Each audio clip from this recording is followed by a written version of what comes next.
ഹരി ഓം തത്സത്. ഹരി ഓം തത്സത്. ജയ ഗുരു, ജയ ഗുരു, ജയ ഗുരു. ഹരി ഹരി ഹരി.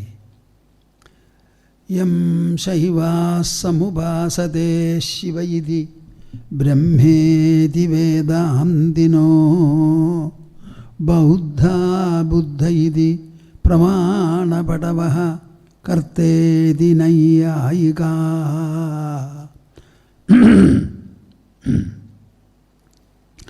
അർഹൻ നിത്യഥ ജൈനശാസനരതാഃ കർമ്മേതി മീമാംസകാ.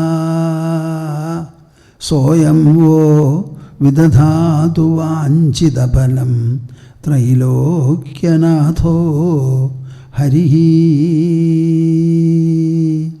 സോയം വോ വിദധാതു വാഞ്ചിതഫലം ത്രൈലോക്യനാഥോ ഹരിഃ. ശുദ്ധോ ബുദ്ധോ വിമുക്തഃ ശ്രുതിശിഖരഗിരാം മുഖ്യതാത്പര്യഭൂമിഃ. യസ്മാജ്ജാതം സമസ്തം ജഗദിദമമൃതാദ്വ്യാപ്യ സർവം സ്ഥിതോ യഃ. യസ്യാംശാംശാവതാരൈഃ സുരനരവനജൈർരക്ഷിതം സർവമേതത്. തം ഭൂമാനം മുകുന്ദം ഹൃദി ഗതമമലം കൃഷ്ണമേവ പ്രപദ്യേ. തം ഭൂമാനം മുകുന്ദം ഹൃദി ഗതമമലം കൃഷ്ണമേവ പ്രപദ്യേ. മദീയഹൃദയാകാശേ സദാനന്ദമയോ ഗുരുഃ ഉദേതു സതതം സമ്യക് സ്വാത്മാനന്ദ പ്രബോധകഃ. ഹരി ഹരി ഹരി. ഓം തത്സത്. ജയ ഗുരു, ജയ ഗുരു, ജയ ഗുരു.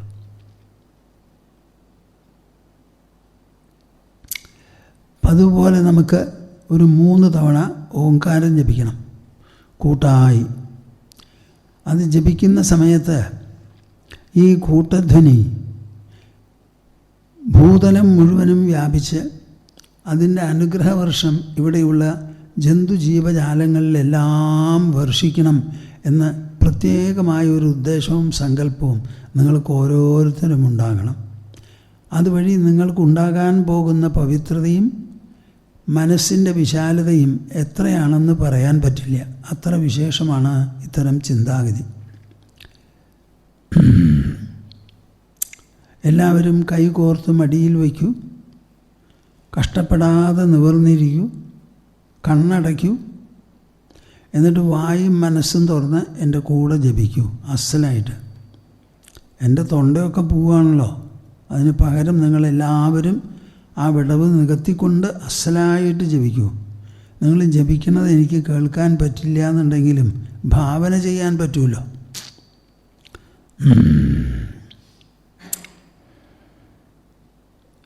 ഓ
ഈ സദ്ഗുരു ദശകത്തിൻ്റെ 8 ശ്ലോകങ്ങളാണല്ലോ നമ്മൾ ഇന്നാൾ പറഞ്ഞ് അവസാനിപ്പിച്ചത്.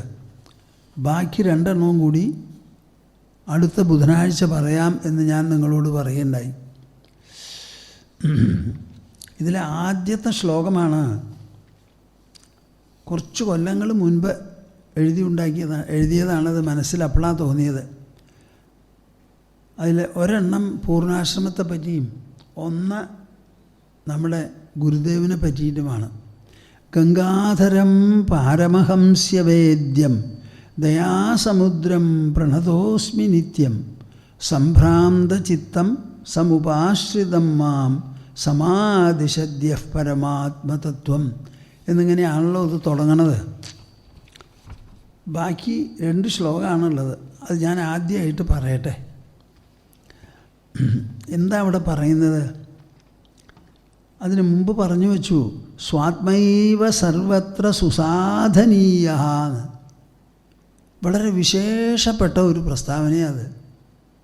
എല്ലാ സാധകന്മാരും ഭക്തന്മാരും അധ്യാത്മമണ്ഡലത്തിൽ പ്രവേശിച്ചിട്ടുള്ളവരും ആ വിഷയത്തിൽ തത്വചിന്തനം നടത്തുന്നവരെല്ലാവരും ഒരു കോട്ടവും കുറവും കൂടാതെ നിസ്സംശയം മനസ്സിലാക്കേണ്ടതും സദാ ഓർമ്മ വയ്ക്കേണ്ടതുമാണ്. നമുക്ക് എന്താ കിട്ടാനുള്ളത്? എവിടേക്കാണ് പോകാനുള്ളത്? ആ സ്ഥലം എവിടെയാണ്? എത്ര ദൂരെയാണ്? കിട്ടാനുള്ള സമ്പത്ത് എത്ര വലുതാണ്? നമ്മൾക്ക് പിടിക്കാൻ പറ്റുമോ? ഗ്രഹിക്കാൻ പറ്റുമോ? വിഴുങ്ങാൻ പറ്റുമോ? വിഴുങ്ങിയാൽ ദഹിക്കുമോ? ഇതൊക്കെ ഒന്ന് അറിയണമല്ലോ. അപ്പോൾ നമ്മുടെ ശാസ്ത്രം വളരെ വിശേഷപ്പെട്ടതാണ്. സർവ്വകാര്യങ്ങളെയും വേണ്ടതുപോലെ ചർച്ച ചെയ്തിട്ടുള്ളതാണ് നമ്മുടെ ശാസ്ത്രം. മനുഷ്യന് എല്ലാം കൂടി 3 ചിന്താഗതികളാണ്. ഏതാ അതെന്നറിയോ നിങ്ങൾക്ക്? ഈ ലോകം എവിടുന്ന് എങ്ങനെയാണ് ഉണ്ടായത്?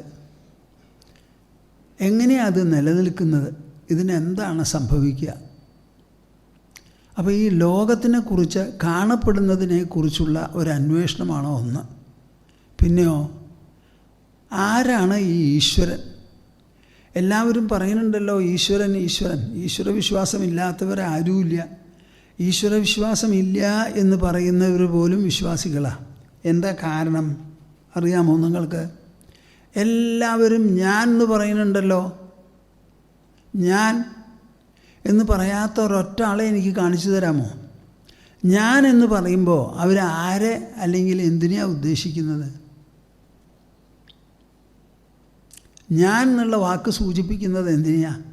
ഈ ശരീരത്തെയാണോ? തികച്ചുമല്ല. എന്താ കാരണം? നമുക്ക് 3 അവസ്ഥകളാണ് ഉള്ളത്, അനുഭവാവസ്ഥകൾ. ഒന്ന് ഉണർന്നിരിക്കൽ. 16 മണിക്കൂർ നമ്മൾ ഉണർന്നിരിക്കുന്നുണ്ട്. അതിൻ്റെ പകുതി ഭാഗം 8 മണിക്കൂർ നാം കിടന്നുറങ്ങും. ഞാനിപ്പോൾ എല്ലാവരോടും പറയുകയോ എഴുതുകയൊക്കെ ചെയ്യാണ്. നമ്മൾ 2 കാര്യങ്ങളെ ചെയ്യുന്നുള്ളൂ. ഒന്നിലോ ഉണർന്നിരിക്കുന്നു, അല്ലെങ്കിൽ ഉറങ്ങണു. ഉണർന്നിരിക്കുന്നത് ഉറങ്ങാൻ, ഉറങ്ങണത് എണീക്കാനും. ഈ 2 ഉള്ളൂ. ആരെങ്കിലും ഒരാളെ എനിക്ക് കാണിച്ചു തരാമോ? ഉറക്കത്തിൽ നിന്നല്ലാതെ എഴുന്നേറ്റ ഒരാളെ.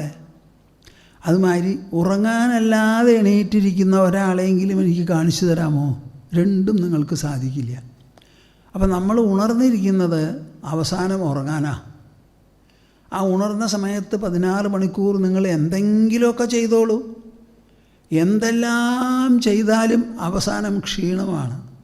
ആ ക്ഷീണം പോകണമെങ്കിൽ എന്ത് വേണം? കിടന്നുറങ്ങണം. അപ്പോൾ ജാഗ്രത അവസ്ഥ, ഉണർവ് നമ്മളെ കുറേശ്ശെയായി കൊണ്ടെത്തിക്കുന്നത് എങ്ങോട്ടാ? ഉറങ്ങാനാ. ഡോ മതി, കിടന്നുറങ്ങുക. എന്താണ് ഈ ഉറക്കം? ഉറങ്ങുന്നവന് തൻ്റെ ശരീരത്തെക്കുറിച്ച് അറിയില്ല, മനസ്സിനെക്കുറിച്ച് അറിയില്ല, ബുദ്ധിയെക്കുറിച്ച് അറിയില്ല, അഹങ്കാരത്തെക്കുറിച്ച് അറിയില്ല, ലോകത്തെക്കുറിച്ചും അറിയില്ല. ഇതൊക്കെയല്ലേ നമ്മുടെ ഉള്ളിലുള്ളൂ. ഇതൊന്നും അറിയാതെ കിടന്നുറങ്ങുക. പക്ഷേ ആ ഉറങ്ങുന്ന സമയത്ത് ഈ എല്ലാം പോയി അലിഞ്ഞുപോയി. എന്നാൽ ഇതെല്ലാം കണ്ടും കേട്ടും അനുഭവിച്ചു കൊണ്ടിരുന്ന ആ ഞാൻ എന്ന സാക്ഷിയായിട്ട് നിൽക്കുന്ന ആ ചേതനാവിശേഷമുണ്ടല്ലോ, അത് പോണുണ്ടോ? ഇല്ല. അതാണല്ലോ ഉറങ്ങണത്. എങ്ങനെ ഞാൻ ഉണർന്നിരിക്കുന്നു എന്ന് പറയുന്നുവോ അതുപോലെ ഉറങ്ങി എണീറ്റ് അവൻ പറയുകയാണ്, ഞാൻ സുഖമായിട്ട് അല്ലലും അലട്ടുമില്ലാതെ കിടന്നുറങ്ങിയെന്ന്. അപ്പോൾ ആ ഞാൻ അവിടെ ഉണ്ടല്ലോ, ഇല്ലെങ്കിൽ പറയാൻ പറ്റുമോ? ഉറക്കാനുഭവം ആർക്കാ ഉണ്ടാവുക? പിന്നെ വല്ലവർക്കോ? ആ ഉറക്കത്തിൽ ഈ ഞാൻ ഉറങ്ങി എന്ന് പറയുമ്പോൾ എൻ്റെ കൂടെ വല്ലതും ഉണ്ടോ? ദേഹമുണ്ടോ? ഇല്ല. മനസ്സോ ഇല്ല. ബുദ്ധിയോ ഇല്ല. അഹങ്കാരമോ ഇല്ല. ലോകോ തെല്ലുമില്ല. അപ്പം ഞാൻ എന്ന് പറഞ്ഞൊരു സാധനം ഉണ്ട് എന്ന് നിങ്ങൾക്ക് സമ്മതിക്കാതെ പറ്റുമോ? പറ്റില്ല. ആ ഞാൻ ഈ ദേഹാദികളാണോ? അല്ല. അപ്പോൾ ഇതൊന്നുമല്ലാത്തൊരു ഞാൻ നമ്മുടെ ഉള്ളിലുണ്ട്. അതാണ് കിടന്നുറങ്ങണത്. ഇംഗ്ലീഷിൽ പറയുകയാണെങ്കിൽ ഈ ഉറങ്ങുക എന്ന് പറയുന്നത് ഒരു സകർമ്മക ക്രിയയല്ല, അകർമ്മക ക്രിയ. അപ്പോൾ ഒരാൾ ഉറങ്ങുന്ന സമയത്ത് ഒരു വിഷയം അനുഭവിക്കണു എന്ന് നമുക്ക് പറയാൻ പറ്റില്ല. എല്ലാം വിട്ട് മറന്നു പോവാണ്. പക്ഷേ ആ മറവയെ ഓർമ്മപ്പെടുത്താൻ പറ്റിയ തരത്തിലുള്ള ഒരു ഞാൻ അവിടെ ഉണ്ട്. അതുകൊണ്ടാണ് എണീക്കുമ്പോൾ എല്ലാം വിട്ട് നിശേഷം മറന്ന് ഞാൻ സുഖമായിട്ട് കിടന്നുറങ്ങി. അപ്പോൾ ആ സുഖാനുഭവം ഓർക്കുന്നുണ്ടല്ലോ. അപ്പം ഞാനവിടെ വിട്ടുപോകുന്നില്ല. ഈ ഞാൻ എന്ന വാക്കപ്പോൾ സൂചിപ്പിക്കുന്നത് എന്തിനാ? നമ്മുടെ ശരീരത്തിൻ്റെ ഉള്ളിൽ എല്ലാ അനുഭവങ്ങളെയും സാക്ഷി രൂപത്തിൽ അനുഭവിച്ച് ആ അനുഭവങ്ങളെല്ലാം വിട്ട് വേറെ അനുഭവങ്ങളിലേക്ക് പോകുന്ന വിശേഷപ്പെട്ട ഒരു ചൈതന്യമാണത്. ആ ചൈതന്യത്തെയാണ് വാസ്തവത്തിൽ ദൈവം, ഈശ്വരൻ എന്ന് പറയുന്നത്. അപ്പോൾ ഈശ്വര വിശ്വാസമില്ലാത്തവരും എന്താ പറയുക? ഞാൻ വിശ്വാസിയല്ല എന്ന് പറയും. അപ്പം ഞാൻ എന്ന് പറഞ്ഞപ്പോൾ കഴിഞ്ഞോ അവർ വിശ്വാസമുള്ളവരാണെന്ന്? ഈ ഞാൻ എന്ന വാക്ക് സൂചിപ്പിക്കുന്നത് എന്തിനാ? അതുകൊണ്ട് ഞാൻ എപ്പോഴും പറയാറുണ്ട്, the spiritual self, the religious God and the ultimate reality or supreme reality are the same എന്നാണ് നമ്മുടെ ഹിന്ദുധർമ്മം പറയുന്നത്. അധ്യാത്മ മേഖലയിൽ ആ ആത്മാ ഞാൻ എന്ന് പറയുന്നത് എന്തോ, സാധാരണ വിശ്വാസത്തിൻ്റെ പേരിൽ പറയുമ്പോൾ ഈശ്വരൻ എന്ന വാക്കുകൊണ്ട് നാം സൂചിപ്പിക്കുന്നത് എന്തോ, പിന്നെ ഈ ദൃശ്യപ്രപഞ്ചം, വസ്തുക്കൾ, മാറ്റർ, എനർജിയൊക്കെ ഉണ്ടല്ലോ, ദ്രവ്യം, ഊർജം, ഇതിനെ എല്ലാറ്റിനെയും അപഗ്രഥിച്ച് അപഗ്രഥിച്ച് അപഗ്രഥിച്ച് അപഗ്രഥിച്ച് അന്വേഷിച്ച് അന്വേഷിച്ച് അന്വേഷിച്ച് ചുഴിഞ്ഞ് ചുഴിഞ്ഞ് ചുഴിഞ്ഞ് ഇറങ്ങി അവസാനം ചെന്നെത്തുന്നത് എവിടെയോ അതിനെയാണ് അന്തിമ സത്യം എന്ന് പറയുന്നത്. ആ അന്തിമ സത്യവും so the supreme reality of philosophy, God of religion and the self of spirituality, ഇത് മൂന്നും ഒന്നാണ്. അപ്പോൾ ഇവിടെ ഈശ്വര വിശ്വാസമില്ലാത്തവരുണ്ടോ? എത്രത്തോളം കാലം ആ ആൾ ഞാനെന്ന് പറയുന്നുവോ? ആ ജ്ഞാനെയാണ് ഇവിടെ പരാമർശിച്ചത്. സ്വാത്മൈവ സർവത്ര സുസാധനീയ. സാധന ചെയ്ത് സമ്പാദിക്കേണ്ടതാണ്, നേടേണ്ടതാണ് സാധനീയം. അപ്പം നാം പ്രയത്നിച്ച് സാധന ചെയ്ത് കൈവരിക്കേ, അടയേ, സമ്പാദിക്കേ, അറിയേ, ഉണരേ, അനുഭവിക്കുകയോ ചെയ്യേണ്ടതുണ്ടെങ്കിൽ അത് തൻ്റെ ഉള്ളിലുള്ള ആത്മാവ് തന്നെ. ഞാൻ എന്ന പ്രത്യയം കൊണ്ട് സൂചിപ്പിക്കുന്നത് എന്തോ അതാണ് ആത്മാ. ആ ആത്മാവിനെ മാത്രമേ നമുക്ക് എങ്ങനെ നോക്കിയാലും എല്ലാ പ്രകാരത്തിലും അറിയേണ്ടതായിട്ടുള്ളൂ, സാധന ചെയ്ത് നേടേണ്ടതായിട്ടുള്ളൂ എന്ന്. പ്രഭാസത്തെ സൗ ഹൃദി സർവഥാ വൈ. ഈ സാധന ചെയ്ത് സമ്പാദിക്കേണ്ടതായ ആത്മാവുണ്ടല്ലോ, അതിന് വല്ല മങ്ങലോ കോറലോ വരുന്നുണ്ടോ? ഇല്ല. പ്രഭാസത്തെ സൗ ഹൃദി സർവഥാ വൈ. നമ്മുടെ ഹൃദയത്തിൽ എപ്പോഴും പ്രകാശിക്കുന്നതാണത്. നിവൃത്യദൃഷ്ടിം പ്രവിലീയ ചിത്തം സ്വാന്തർമഹിംനൈവ നിമജ്ജയേത് സ്വം. അതുകൊണ്ട് എന്തു വേണം? കാലത്തെണീറ്റാൽ പുറത്തേക്കുള്ള നോട്ടം തുടങ്ങി, ആ പുറം വസ്തുക്കളുമായുള്ള സമ്പർക്കവും തുടങ്ങി, അതിൽപ്പെട്ട ആഞ്ഞുലഞ്ഞ് ആടി ഉലഞ്ഞ് അങ്ങനെയാണ് 16 മണിക്കൂറാണ് നമ്മൾ ചെലവ് ചെയ്യണത്. ഈ 16 മണിക്കൂറും ഈ സമ്പർക്കം നടത്തുന്നത് വ്യക്തിയാണ്, ഇൻഡിവിജ്വലാണ്, താനാണ്. ലോകത്തിലാണ് പല വസ്തുക്കളും. ഈ സമ്പർക്കം 2 വസ്തുക്കൾ തമ്മിലല്ലേ നടക്കുള്ളൂ. അതിൽ സമ്പർക്കം നടത്തുന്ന നമ്മൾ ഒറ്റയാനായിട്ടിരിക്കുക. സമ്പർക്കം ചെയ്യപ്പെടുന്ന വസ്തുക്കളാണ് അസംഖ്യവും അനവധിയുമാണ്. അപ്പം ഞാൻ എപ്പോഴും ഒന്നായിട്ടിരിക്കുന്നു, മറ്റുള്ളതോടുകൂടിയാണ് എനിക്ക് സമ്പർക്കം. അപ്പോൾ ഈ സമ്പർക്കത്തിനെ നിയന്ത്രിക്കാനോ നിയമനം ചെയ്യാനോ എവിടെ നോക്കണം? പലതിനെയല്ല നോക്കണ്ടേ, നമ്മളെയാണ് നോക്കേണ്ടത്. അത് വളരെ വിശേഷപ്പെട്ട ഒരു പോയിൻ്റാണ്. ഇപ്പോൾ നമ്മൾ ചെയ്യണത് എന്താ? പുറത്തേക്കാണ് നോക്കണത് 16 മണിക്കൂർ. അപ്പോൾ എന്ത് വേണം? ആദ്യമായിട്ട് നിവൃത്യദൃഷ്ടിം പ്രവിലീയ ചിത്തം, നമ്മുടെ ദൃഷ്ടിയെ അന്തർമുഖമാക്കി തീർക്കണം. ബഹിർമുഖരാണ് നമ്മളെല്ലാവരും. അത് അന്തർമുഖമാക്കി സ്വാന്തർമഹിംനൈവ നിമജ്ജയേ സ്വം, തൻ്റെ ഉള്ളിലുള്ള ഒരു മഹിമയുണ്ട്. എന്താ ഈ മഹിമ? 16 മണിക്കൂർ നേരം സമ്പർക്കം നടത്തി അതിൽ നിന്നുണ്ടാവുന്ന പല വിധത്തിലുള്ള വികാര വിക്ഷുബ്ധതകളൊക്കെ ഉണ്ട് അവിടെ. അതിന് മുഴുവൻ നമ്മുടെ ഉള്ളിലുള്ള സാന്നിധ്യമുണ്ടല്ലോ, ആ സാന്നിധ്യം അര സെക്കൻഡിലും കുറവ് സമയത്തിൽ ഒറ്റ മാച്ചിട്ടാണ് നിങ്ങളെ കിടത്തി ഓർക്കുന്നത്. അപ്പം നമ്മൾ ഉള്ളിലുള്ള ഈ സാന്നിധ്യത്തിൻ്റെ ശക്തി എത്രയാണെന്ന് നിങ്ങൾ പറയൂ. അതിഗംഭീരവും മഹത്വം അനന്തവുമായി അസംഖ്യവുമായിരിക്കുന്ന ഈ ലോകവുമായുള്ള സമ്പർക്കം മുഴുവനും ആ സമ്പർക്ക ഫലത്തോടുകൂടി ഈ ഉള്ളിലുള്ള സാന്നിധ്യം മാച്ചങ്ങട് കളഞ്ഞിട്ടാണ് ഓരോരുത്തരെയും നിങ്ങൾ കിടന്നുറങ്ങുന്നത്. അപ്പോൾ അതിൻ്റെ ശക്തി എത്രയുണ്ടപ്പാ? ഒന്ന് ആലോചിച്ച് നോക്കൂ.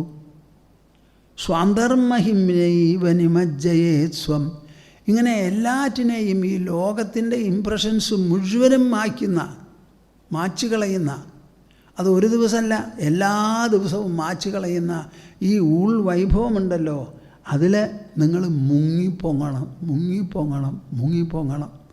ആരെയാ മുക്കേണ്ടത്? നിങ്ങളുടെ ഉള്ളിലുള്ള മനസ്സിനെയും ബുദ്ധിയെയും അഹങ്കാരത്തെയും അതിൽ മുക്കിയങ്ങോട്ട് കളയണം. ഇതാണ് വേണം എന്ന് പറഞ്ഞാണ് നിർത്തിയത്. വിചാരവേഗാത്തു മനസ്വയം ഹി നിമജ്ജതി സ്വാത്മവിനിശ്ചലത്വേ പൂർണ്ണാശ്രമം പ്രാപ്യ വിചാര്യ ചേതോ ലിനാത്യഹോ സ്വാത്മസുധാ സമുദ്രേ. നമ്മളിവിടെ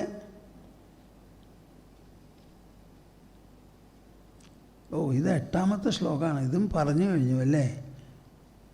വിചാരവേഗാത്തു മനസ്വയം ഹി നിമജ്ജതി സ്വാത്മവിനിശ്ചലത്വേ പൂർണ്ണാശ്രമം പ്രാപ്യ വിചാര്യ ചേതോ ലിനാത്യഹോ സ്വാത്മസുധാ സമുദ്രേ. പൂർണ്ണാശ്രമം ഉദ്ഘാടനം ചെയ്യുന്നത് സംബന്ധിച്ച് മനസ്സിൽ തോന്നിയ ശ്ലോകങ്ങളാണല്ലോ ഇതെല്ലാം. അപ്പോൾ പൂർണ്ണാശ്രമത്തിനെ പറ്റി പറയുകയാണ്. നമ്മുടെ ഉള്ളിലുള്ള മനസ്സിനെയും ബുദ്ധിയെയും വിനിശ്ചലമാക്കി അതിനെ ലയിപ്പിക്കാനുള്ള സാധനയോ ശക്തിയോ എന്താണെന്ന് ചോദിച്ചാൽ 3 അക്ഷരം: വിചാരം, തത്വവിചാരം. ഈ തത്വവിചാരം എന്ന് പറയുന്നത് മനസ്സും ബുദ്ധിയുമാണ് ചെയ്യേണ്ടത്. അധ്യാത്മ സാധനം മുഴുവനും മനസ്സിനും ബുദ്ധിക്കും മാത്രം ചെയ്യാനുള്ളതാണ്. അവിടെ ഒരു പൂജയില്ല, ഒരു പുഷ്പമില്ല, ഒരു നിവേദ്യമില്ല, ഒരു ദീപാരാധനയില്ല, മാലചാർത്തലില്ല, ഒന്നുമില്ല. നിങ്ങൾ വീട്ടിലാണ് ഇരിക്കണതെന്ന് വെച്ചാൽ ഏത് മുറിയിൽ ഇരിക്കണോ വൃത്തിയാക്കി വയ്ക്കൂ. അതിൻ്റെ വാതിലും ജനലും അടച്ച് വെൻറ്റിലേഷനുള്ള സൗകര്യം മാത്രം ഉണ്ടാക്കി ഒരാസനത്തിൽ നിങ്ങൾ മാത്രം ഇരിക്കുന്ന ആസനത്തിൽ ചെന്ന് ഇരിക്കുക, കണ്ണടയ്ക്കുക, കൈ കോർക്കുക. കഴിഞ്ഞു, തുടക്കമായി ഇതിൻ്റെ. ഇനി ചെയ്യേണ്ടത് മുഴുവനും നിങ്ങളുടെ ഉൾമനസ്സും ഉൾബുദ്ധിയുമാണ്. അപ്പോൾ എന്തു വേണം? വിചാരവേഗാത്തു മനസ്വയം ഹി നിമജ്ജതി സ്വാത്മവിനിശ്ചലത്വേ. ഈ തത്വവിചാരം തുടർച്ചയായിട്ട് ചെയ്താൽ, ഈ ചെയ്യുന്നതാരാ? മനസ്സ് അഥവാ ബുദ്ധി. ആ വിചാരത്തിൻ്റെ ശക്തി കൊണ്ട് എന്തുണ്ടാവും? ഈ മനസ്സ് തന്നെ പ്രശാന്തമാകുന്നു. നിങ്ങളാരും വിചാരം ചെയ്ത് നോക്കാറില്ല. അങ്ങനെയുള്ള പ്രവചനങ്ങളൊക്കെ ഒരു പക്ഷേ കേട്ടു എന്ന് വരാം. എന്താ, ഒരാൾ പറയുമ്പോൾ കേട്ടുകൊണ്ടിരിക്കുകയല്ലേ വേണ്ടു. സ്വയം വിചാരം ചെയ്യുന്നതാരാ? ആ വിചാരം അവസാനം പല വസ്തുക്കളെക്കുറിച്ചുള്ള വിചാരമല്ല, ആത്മവിചാരം മാത്രമാവും അത്. ആ ആത്മവിചാരം തുടർച്ചയായി ചെയ്ത് മനസ്സ് അതിൽ ഉറച്ചു എന്നുണ്ടെങ്കിൽ പിന്നെ ഉണ്ടാവാൻ പോകുന്നത് എന്താ? നിമജ്ജതി സ്വാത്മവിനിശ്ചലത്വേ. തൻ്റെ ആത്മാ ദേഹത്തിൽ നിറഞ്ഞിരിക്കുന്നതാ ലോകത്തിൽ മുഴുവനും. അങ്ങനെ നിറഞ്ഞിരിക്കുന്ന ഒരു ആത്മസാന്നിധ്യം എന്തെങ്കിലും തരത്തിൽ ചലിക്കാൻ പറ്റുമോ? പറ്റില്ല. ഒരു കുപ്പി നിറച്ച് വെള്ളമൊഴിച്ച് നല്ലപോലെ കോർക്ക് വെച്ചു, എയർ ബബിൾ ഇല്ല എന്ന് പറഞ്ഞാൽ ആ കുപ്പി എത്ര നിങ്ങൾ കുലുക്കിയാലും ആ വെള്ളം കുലുങ്ങോ? കുലുങ്ങില്ല. അപ്പോൾ ഈ ആത്മ ചൈതന്യമുണ്ടല്ലോ, ഈ ഉൾസാന്നിധ്യം, അതൊരിക്കലും ഇളകില്ല. ആ വസ്തുത മനസ്സിലാക്കി നിശ്ചലമായിരിക്കുന്ന ഈ ആ നിശ്ചലത്വത്തിൽ നിമജ്ജതി സ്വാത്മവിനിശ്ചലത്വേ, തത്വവിചാരം ചെയ്താൽ ആ വിചാര സാധന കൊണ്ടൊരു മനുഷ്യനെ ഈ ആത്മാവിൻ്റെ വിനിശ്ചലത്വത്തിൽ അത് മുക്കുന്ന. പൂർണ്ണാശ്രമം പ്രാപ്യ വിചാര്യ ചെയ്തോ ലിനാദ്യഹോ സ്വാത്മസുധാസമുദ്രേ. പൂർണ്ണാശ്രമം പ്രാപ്യ, ഈ പൂർണ്ണാശ്രമത്തിൽ എത്തിച്ചേർന്ന് വിചാര്യ ചെയ്തോ, വേണ്ടതുപോലെ തത്വവിചാരം ചെയ്യുമെങ്കിൽ നമ്മുടെ ചേതസ്, മനസ്സ് ലിനാദ്യഹോ ലയിച്ചു പോകുന്നു. ലയിച്ചങ്ങോട്ട് പോകുന്നത്. മനസ്സ് ലയിക്കണത് എവിടെയാണ് ലയിക്കുക? ഏകാഗ്രത കൊണ്ട് നിങ്ങളൊരു വസ്തുവിനെ നോക്കി അതിൽ വലിയ ഒരു താതാത്മ്യം വന്നാൽ അതിൽ ഒന്നിച്ചൊട്ടിപ്പിടിച്ചിരിക്കുന്നു എന്നൊക്കെ പറയാം. ഇവിടെ കണ്ണടച്ച് ഉള്ളിൽ ധ്യാനിക്കുന്ന സമയത്ത് എവിടെയത്? സ്വാത്മസുധാസമുദ്രേ. ഈ ആത്മാവിനെ ഒരു സുധാസമുദ്രമായി, ഒരു അമൃതസമുദ്രമായിട്ട് വേണമെങ്കിൽ ഉപമിക്കാം. ആനന്ദസാഗരം എന്നൊക്കെ പറയില്ലേ നമ്മൾ? ആ സുധാസമുദ്രമായിട്ടുള്ള അതിൽ ലിനാദി ലയിച്ചങ്ങോട്ട് പോകണമെന്ന്. ഇതാണ് പൂർണ്ണാശ്രമത്തിൽ വന്നാൽ ഉണ്ടാവുക. ചിലരൊക്കെ നമ്മുടെ കൂടെ അവിടെ വന്ന് ചിലരൊക്കെ ചിലത് പറയുകയും എഴുതുകയും ചെയ്തു. അവരൊക്കെ പറയുക, ആ ബാബ താമസിച്ചിരുന്ന ആ ഒരു അല്പം നീളമുള്ള ഒരു മുറി, ഒരൊറ്റ വാതിലേ ഉള്ളൂ അതിന്. അവിടെ ഒരു ഷ്രൈൻ പോലെ ഉണ്ടാക്കി ബാബാവിൻ്റെയും ഞങ്ങളുടെ പാരമ്പര്യത്തിൻ്റെ പടങ്ങളൊക്കെ ഉണ്ട് അവിടെ. അവിടെ ചെന്നാൽ അവർ പറയുകയാണ്, വലിയ ഒരു ശാന്തതയും ഒരു വൈബ്രേഷൻ, ഒരു സ്പന്ദനവും ഞങ്ങൾക്ക് അനുഭവപ്പെടണമെന്ന്. അതാണ് അവിടെ ഉണ്ടാവുക. അവിടെ വരുന്ന കൂട്ടർ എങ്ങനത്തെവരാ? അവർക്ക് എന്താണ് സംഭവിക്കുക? ഇവിടെ വന്നാൽ അവർക്ക് ഇന്ന് ഉണ്ടാവണമെന്ന് പറയുന്നതാണ് 9ാമത്തെ ശ്ലോകം.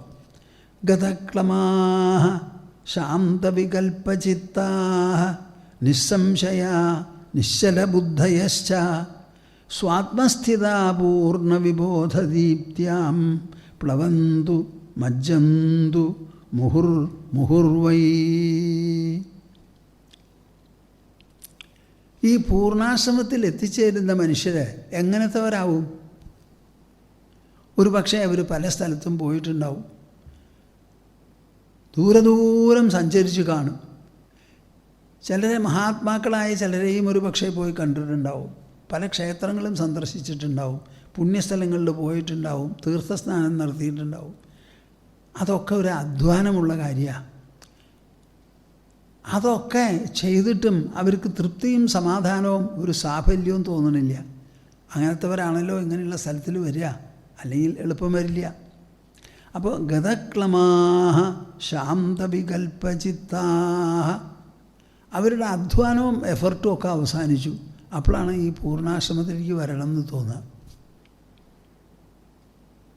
എൻ്റെ ബാബ എന്നോട് ഒരിക്കൽ പറയുണ്ടായി, സ്വയം ജ്യോതി തീർത്ഥൻ എന്ന് പറഞ്ഞൊരു സന്യാസി, വളരെ നല്ല ഉയരം, 6.25 അടി ഉയരണ്ടെന്നാണ് പറഞ്ഞത്.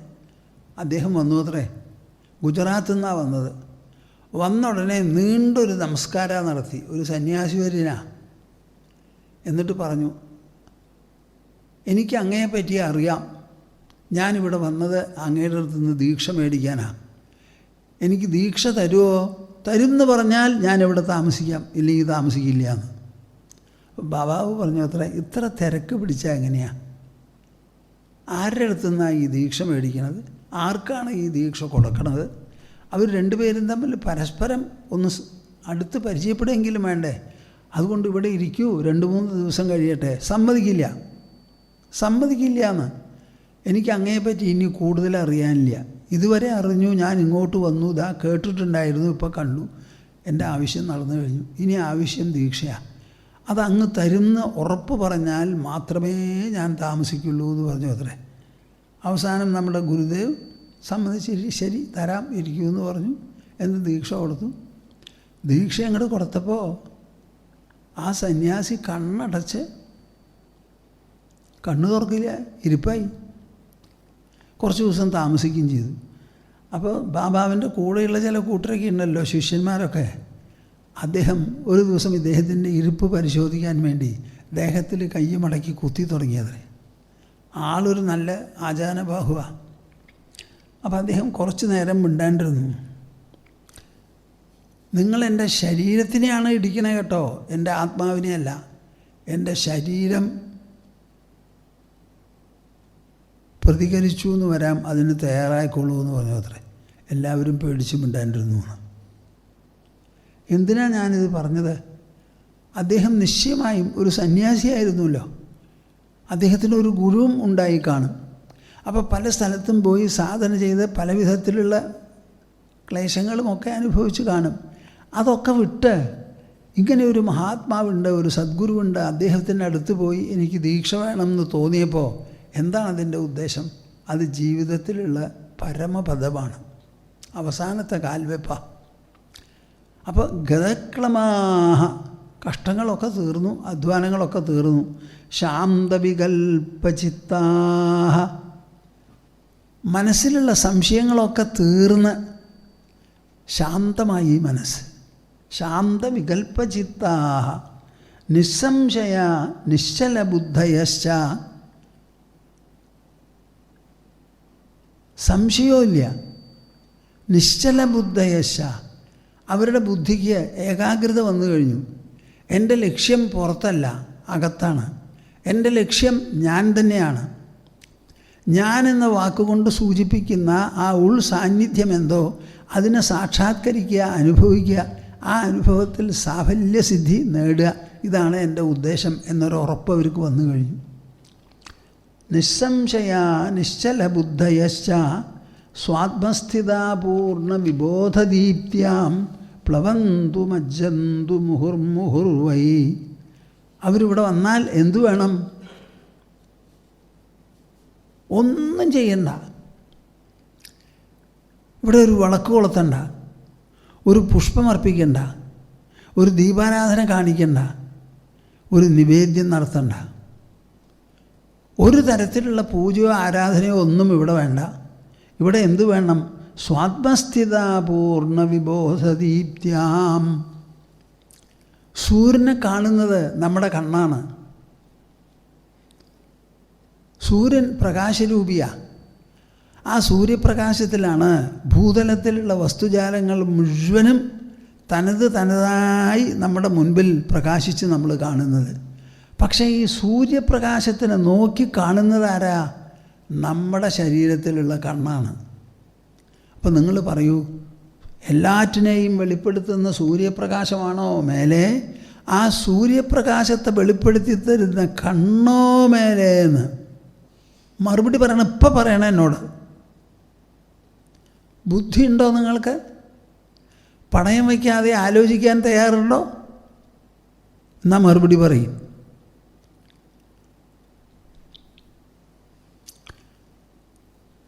സൂര്യപ്രകാശം, ആരാ ഈ വാക്ക് പറയണത്? സൂര്യൻ, സൂര്യൻ്റെ പ്രകാശം, അതിൽ ഭൂതലത്തിലുള്ള വസ്തുജാലങ്ങൾ മുഴുവൻ വ്യക്തമായി തെളിയുന്നു എന്ന് പറയുന്നത് ആരാ? സൂര്യപ്രകാശമാണോ പറയണത്? വസ്തുജാലങ്ങളാണോ പറയണത്? അതോ നിങ്ങളാണോ പറയുന്നത്? നിങ്ങൾ പറയണു എൻ്റെ കണ്ണുകൊണ്ട് ഞാൻ സൂര്യപ്രകാശം കാണുന്നു എന്ന്. ആരുടെ കണ്ണുകൊണ്ട്? എൻ്റെ കണ്ണുകൊണ്ട്. ആരാണ് ഈ ഞാൻ? അതാണ് ആത്മാ.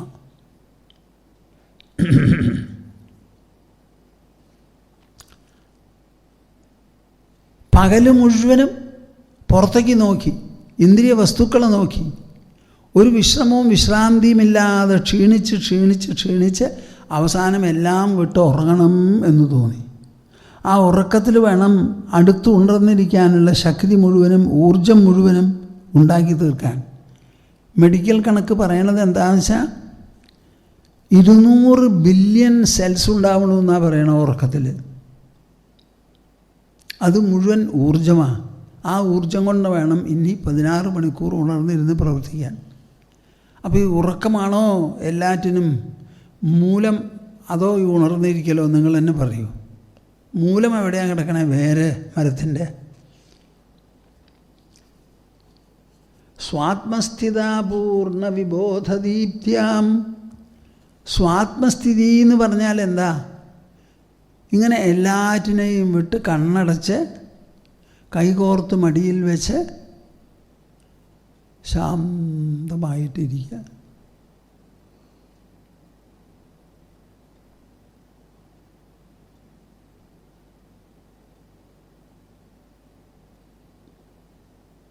എന്തു പറയണു? എന്താ ഈ ഓട്ടം? എന്താ ഈ ചാട്ടം? എന്തിനാണ് ഈ പറച്ചിൽ? എന്തിനാണ് ഈ വായിക്കുന്നത്? എന്തിനാണ് ശാസ്ത്ര പഠനമടക്കമെല്ലാം? കണ്ണടച്ച് എല്ലാം വിട്ട് തൻ്റെ ഉള്ളിൽ പൂഴ്ന്ന് പോകാൻ. സ്വാത്മസ്ഥിതാപൂർണ വിബോധദീപ്ത്യാം. ഈ ഉള്ളങ്ങോട്ട് പൂഴ്ന്നു പോകാനായിട്ട് നമുക്ക് എന്താ ഉള്ളത് അവിടെ എന്ന് ചോദിച്ചാൽ, പുറത്ത് കാണാൻ സൂര്യപ്രകാശവും വസ്തുജാലങ്ങളുമുണ്ട്. അകത്ത് കാണാനോ? അവിടെ ഒരു ദീപ്തിയുണ്ട്, ഒരു പ്രകാശം. എന്താ ആ ദീപ്തി? എല്ലാറ്റിനെയും അറിയുന്നതും ഉണരുന്നതുമായ പ്രകാശം. കണ്ണുകൊണ്ട് പ്രകാശം, നിറങ്ങൾ കണ്ടു, ആകൃതികൾ കണ്ടു. ആ കണ്ണിനെ തുറന്ന് കാണിച്ചു തരുന്നതാരാ? കണ്ണിനെ പ്രയോഗിക്കുന്നതും വിനിയോഗിക്കുന്നതും ആരാ? മനസ്സല്ലേ. ആ മനസ്സിന് ദിശ നൽകുന്നതാരാ? ബുദ്ധി. ആ ബുദ്ധിയെ ദ്യോതിപ്പിക്കുന്നതാരാ? അവസാനം ഞാൻ. ആ ഞാൻ എന്ന് പറയുന്ന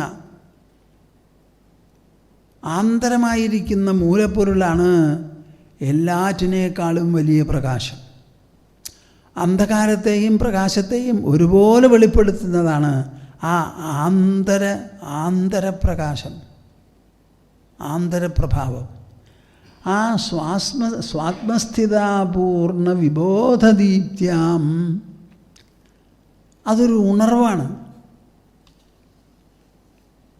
ഈ ഉണർവ് എന്ന് പറഞ്ഞാൽ എന്താ? അറിവ്. അത് ബുദ്ധിയുടെ മാത്രം ഒരു ഗുണമാണ്.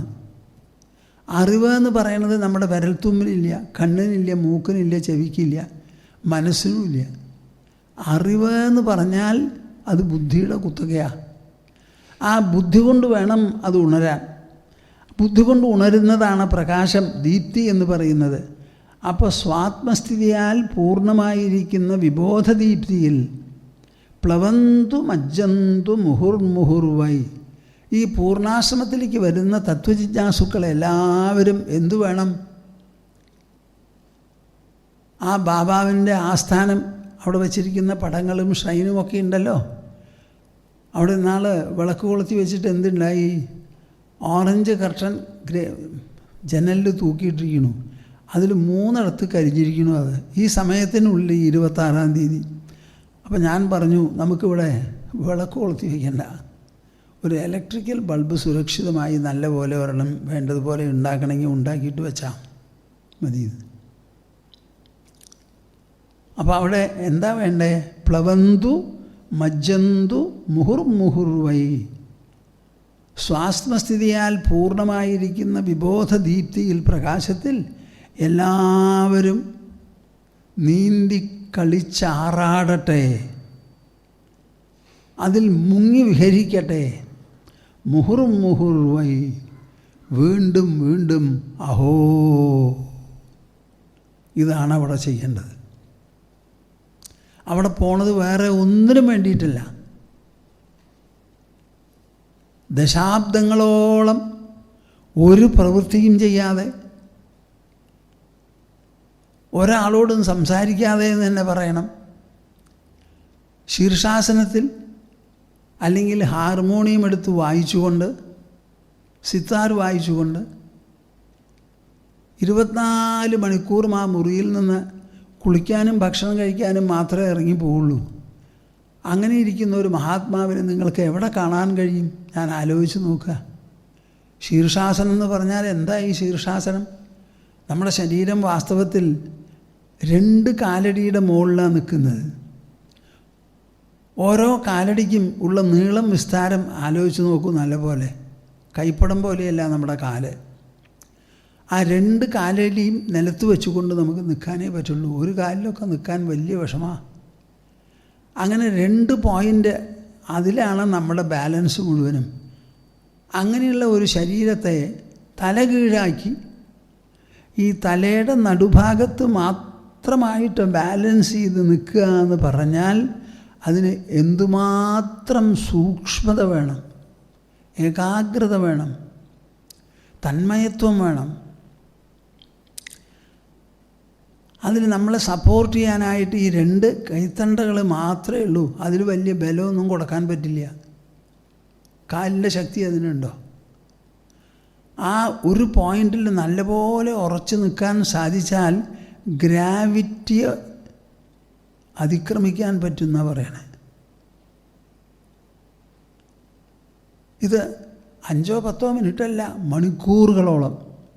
ഞാൻ ചെന്നാൽ ആ മുറിയിൽ തന്നെയാണ് രാത്രി കിടക്കാറുള്ളത്. ഇടയ്ക്ക് കണ്ണു മിഴിച്ച് നോക്കിയാൽ അപ്പോൾ ഞാൻ കണ്ടിട്ടുള്ളത് നമ്മുടെ ഗുരു ബാബ തലകുത്തി നിൽക്കണതാണ്. അദ്ദേഹത്തിനും അതിനൊരു തലയിൽ അല്പം എണ്ണ ഒഴിക്കും, എണ്ണ തേക്കാറുണ്ട്. അപ്പോൾ ഒരു റബ്ബർ ഷീറ്റ്, ഈ ടയറിൻ്റെ ഉള്ളിലുള്ള റബ്ബർ ഉണ്ടല്ലോ, അത് കട്ട് ചെയ്തെടുത്തിട്ട് അതിങ്ങനെ വെച്ച് തലകുത്തി നിന്ന് ആ റബ്ബർ കഷ്ണം ഉണ്ടല്ലോ അതിങ്ങനെ ചുരുണ്ട് മുകളിലേക്കായിരിക്കുന്നു. ഒരു കുഴി പോലെ, ഒരു പാത്രം പോലെ കഷ്ടിച്ചൊരു 2 കഴി വെള്ളം ഒഴിക്കാം. അങ്ങനെയാണ്.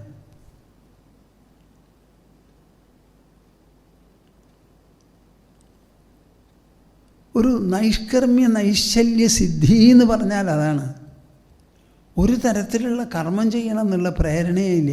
എല്ലാ പ്രേരണയെയും ഈ ശീർഷാസനം ഉപശമിപ്പിക്കും. അതിൽ നിൽക്കുക എന്ന് പറഞ്ഞാൽ അതിന് നല്ല ഒരു അധ്വാനമാണല്ലോ ഒരു നിലയ്ക്ക്. കുറച്ച് കഴിഞ്ഞാൽ ശരീരത്തിൻ്റെ കനമൊക്കെ കുറയും. ഞാൻ മണിക്കൂറുകളോളം നിൽക്കാറില്ല, അരമണിക്കൂർ വരെയൊക്കെ നിന്നിട്ടുണ്ട്. അപ്പോൾ എനിക്കുണ്ടായ അനുഭവമൊക്കെ വളരെ വിശേഷമാണ്. ഞാൻ തലകുത്തി ഇവിടെയാണ് നിൽക്കുക. ഈ തല പെട്ടെന്ന് കിർന്ന് പോയിട്ട് ഞാൻ പിന്നെ നിൽക്കുന്നത് ഇവിടെയാണ്. ഞാൻ വേണ്ടിയിട്ട് ചെയ്യണതല്ല, തന്നെത്താനെ വരണതാ. ഒരു ദിവസം ഞാൻ ശീർഷാസനത്തിൽ നിൽക്കുമ്പോൾ എനിക്ക് തോന്നി ഈ ലോകത്തിൻ്റെ 2 അറ്റത്തിലും മുട്ടിയിട്ടാണ് നിൽക്കണത്. കാല് മുകളിലും തല ചോട്ടിലും. പിന്നെ ഒരിക്കൽ തോന്നി കണ്ടമാനം ഭ്രമണം ചെയ്തുകൊണ്ടിരിക്കുന്നു. എൻ്റെ ശരീരം മുഴുവനും ഈ ലോകത്തിൻ്റെ ഉള്ളിലിങ്ങനെ ഭ്രമണം ചെയ്തുകൊണ്ടിരിക്കുക. ഒരു ദിവസം ഇങ്ങനെയുള്ള അനുഭവം ഉണ്ടല്ലോ, ഇത് അനുഭവം മാത്രമാണോ, ഇത് സത്യമാണോ എന്ന് ചോദിച്ച് ഞാൻ കൈ ഒന്ന് അടച്ചു കൊടുത്തു. ഉപ്പടേ എന്ന് താഴ്ത്തു വീണു. ഇതൊക്കെ നമുക്കുണ്ടാവുന്ന അനുഭവങ്ങളാണ്. ഇപ്പോൾ പറയുന്നുണ്ടല്ലോ, എന്ത് കുണ്ടലിനി എന്നൊക്കെ സുഷുമ്ന എന്നൊക്കെ പറയുന്നുണ്ടല്ലോ. അങ്ങനെ ഒരു സാധനം ഇല്ല വാസ്തവത്തിൽ. നമ്മുടെ ഉപനിഷത്തുകളിലൊന്നും അങ്ങനെ കാണില്ലല്ലോ. ഡോക്ടർമാർ ഇതുവരെ കണ്ടുപിടിച്ച് പറഞ്ഞിട്ടില്ലല്ലോ. ചില ഗ്ലാൻസൊക്കെ ഉണ്ട്, വിശേഷപ്പെട്ട ഗ്ലാൻസാണ്. അപ്പോൾ എന്താ അവിടെ പറഞ്ഞത്? സ്വാത്മസ്ഥിതാപൂർണ വിബോധദീപ്ത്യാം പ്ലവന്തു മജ്ജന്തു മുഹുർമുഹുർവൈ. അവരിതിങ്ങനെ തുടർച്ചയായിട്ട് വീണ്ടും വീണ്ടും വീണ്ടും വീണ്ടും മുങ്ങട്ടെ, പൊങ്ങട്ടെ, കുളിക്കട്ടെ, ഊളിയിടട്ടെ, നീന്തി കളിക്കട്ടെ.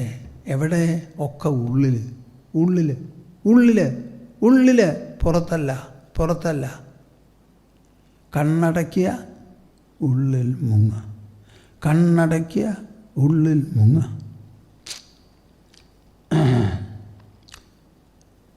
അരവിന്ദൻ ഒന്ന് പറയൂ ആ ശ്ലോകം. ഗതക്ലമാഹ ഗതക്ലമാശാന്തവികൽപചിത്താഃ നിസ്സംശയാ നിശ്ചലബുദ്ധയശ്ച സ്വാത്മസ്ഥിതാ പൂർണ്ണവിബോധദീപ്ത്യാം പ്ലവന്തു മജ്ജന്തു മുഹുർമുഹുർവൈ. നോക്കൂ, എൻ്റെ ഗുരുദേവ് പോയിട്ട് 47 കൊല്ലമായി. ഈ 47 കൊല്ലത്തിന് ശേഷമാണ് അദ്ദേഹം ഇരുന്നിരുന്ന സ്ഥാനം വീണുപോയത്. ഒന്ന് പുനർനിർമ്മിക്കണമെന്ന് ബന്ധപ്പെട്ടവരൊക്കെ ആവശ്യപ്പെട്ട് ഞങ്ങളെ കൊണ്ടൊന്നും ഇത് ഒന്നും ചെയ്യാൻ പറ്റില്ല, സ്വാമിജി ഇത് ഏറ്റെടുക്കണം എന്നൊക്കെ പറഞ്ഞിട്ടാണ് അതിന് പുറപ്പെട്ടത്. നമ്മൾ ആവശ്യപ്പെട്ടിട്ടല്ല. അത് കഴിഞ്ഞ് അത് പുനർനിർമ്മിച്ചപ്പോൾ അതിൻ്റെ ആ പഴയ സ്വരൂപവും സ്വഭാവവും ഒക്കെ നിലനിർത്തിക്കൊണ്ട് വേണം എന്ന് പറഞ്ഞിട്ടാണ് പുറപ്പെട്ടത്. ഏതാണ്ട് അതുപോലെ നിർത്താൻ, എന്നാൽ വക്യോപരിയൊക്കെ ഉണ്ടാക്കി നിർത്താൻ പറ്റില്ലല്ലോ. അങ്ങനെയാണ് നിർത്തിയിരിക്കുന്നത്. ആ നിർത്തിയതിൻ്റെ ഉദ്ദേശം എന്താ എന്നുള്ളത് എല്ലാവരും മനസ്സിലാക്കണം. അത് വെറുതെ മനുഷ്യർക്ക് വന്ന് കാണാനോ ആസ്വദിക്കാനോ വിമർശിക്കാനോ അല്ല. അവിടെ വരുന്നതിൻ്റെ ഉദ്ദേശം തൻ്റെ ഉള്ളിൽ മുങ്ങാനാണ്.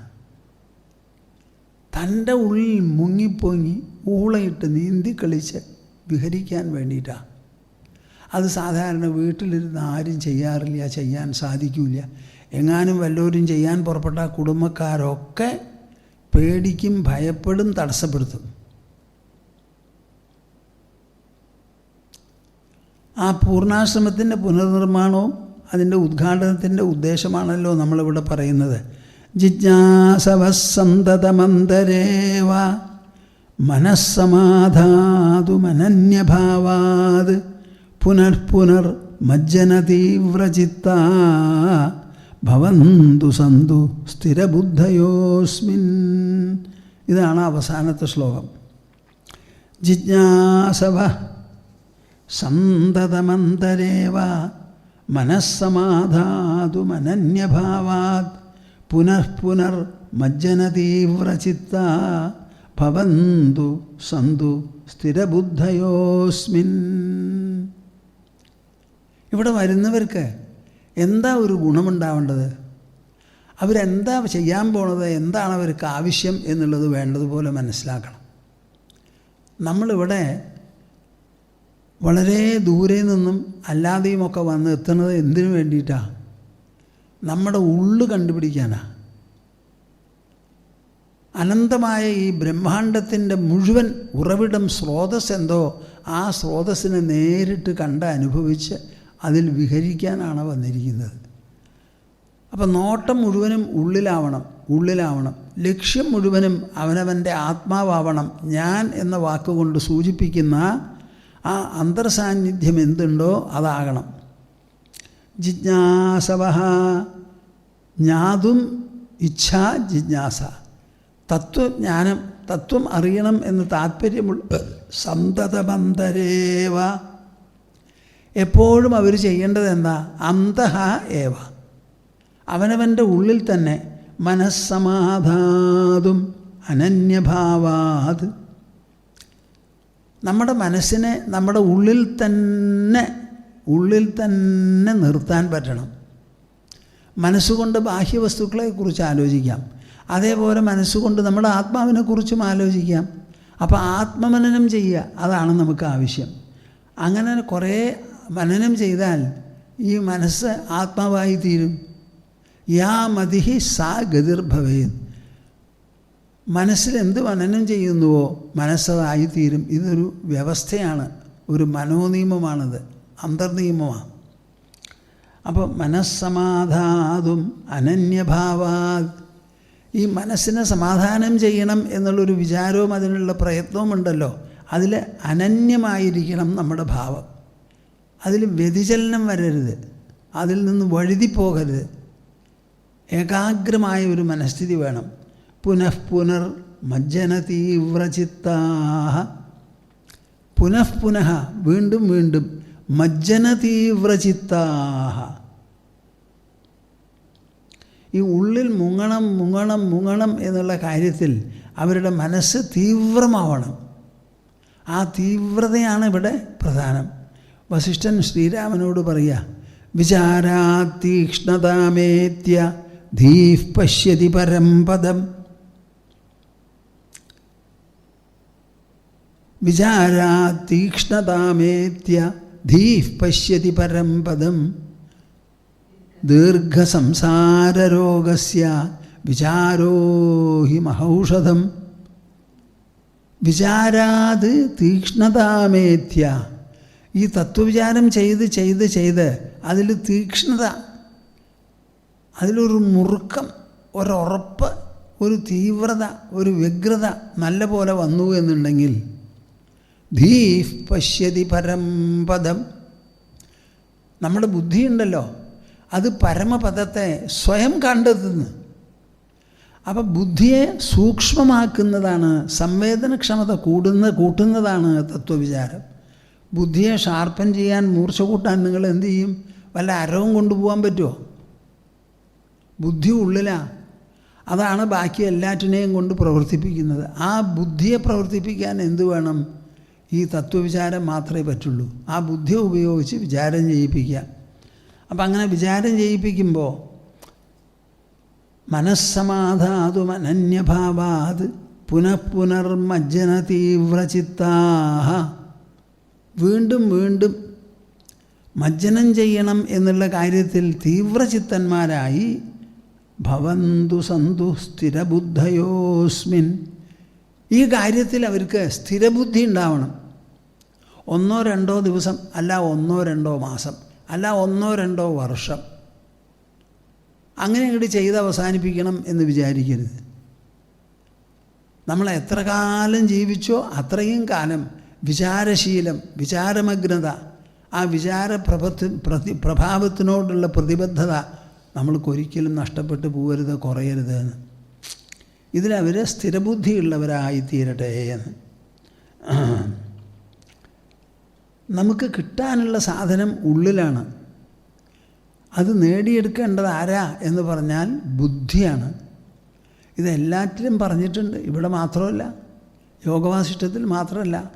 ഇപ്പം ഭഗവത്ഗീതയിൽ കൃഷ്ണൻ പറയാണ്, യഥാ ദീപോ നിവാതസ്ഥോ നേങ്കതേ സോപമാ സ്മൃത യോഗിനോ യഥചിത്തസ്യ യുഞ്ചതോ യോഗമാത്മനഃ. ഈ യോഗിയുടെ മനസ്സ്, ആ യോഗചിത്തം എങ്ങനെയായിരിക്കും എന്ന് ചോദിച്ചാൽ, കാറ്റ് വന്ന് ഇളക്കി മറിക്കാത്ത ഒരു സ്ഥലത്തിൽ ഒരു വിളക്ക് കൊളുത്തി വെച്ചാൽ ആ നാളം സ്വല്പമെങ്കിലും ഇളകില്ലല്ലോ. നേങ്കതേ, ആ ഇളകാതെ ഇരിക്കുന്ന നാളത്തിനോട് ഉപമിക്കാവുന്നതാണ് യോഗികളുടെ ചിത്തം. ചിത്തം എന്ന് പറഞ്ഞാൽ മനസ്സ്. ആ മനസ്സ് അനങ്ങാതെയായി. സ്വതവേ മനസ്സ് ഇങ്ങനെ അനങ്ങിക്കൊണ്ടിരിക്കുക, അത് അനങ്ങാതെയാവും.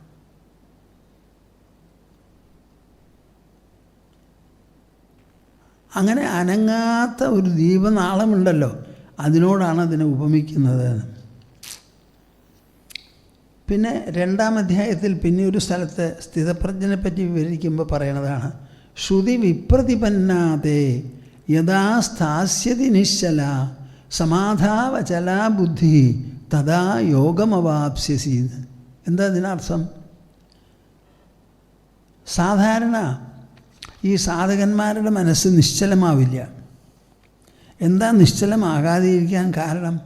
ആദ്യമൊക്കെ കാരണം ഈ പ്രപഞ്ചം തന്നെ. ഇതിൽ പല വിധത്തിലുള്ള വസ്തുക്കൾ ആകർഷണവും വികർഷണവും ജനിപ്പിച്ചു കൊണ്ടിരിക്കുന്നതാണല്ലോ.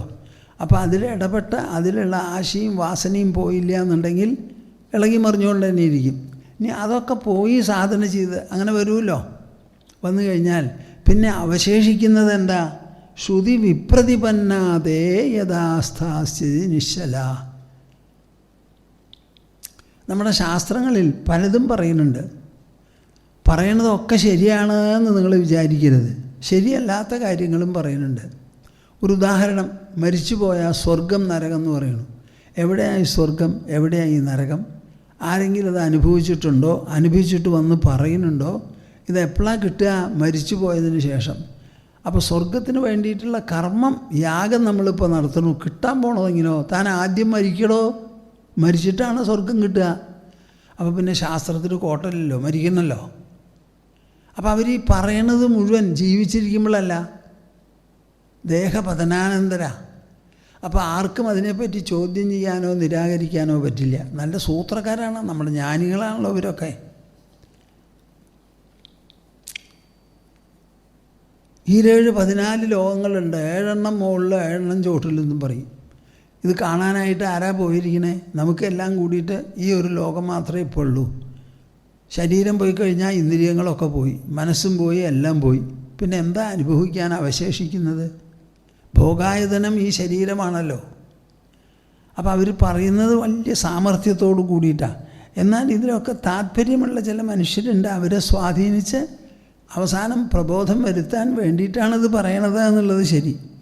അപ്പോൾ ശാസ്ത്രങ്ങളിലുള്ള പ്രസ്താവനകൾ പലതും വായിച്ച് വിപ്രതിപന്നാതേ ബുദ്ധി, സംശയഗ്രസ്തമായിരിക്കുന്ന നിൻ്റെ മനസ്സ് യഥാ സ്ഥാസ്യതി നിശ്ചല അചല,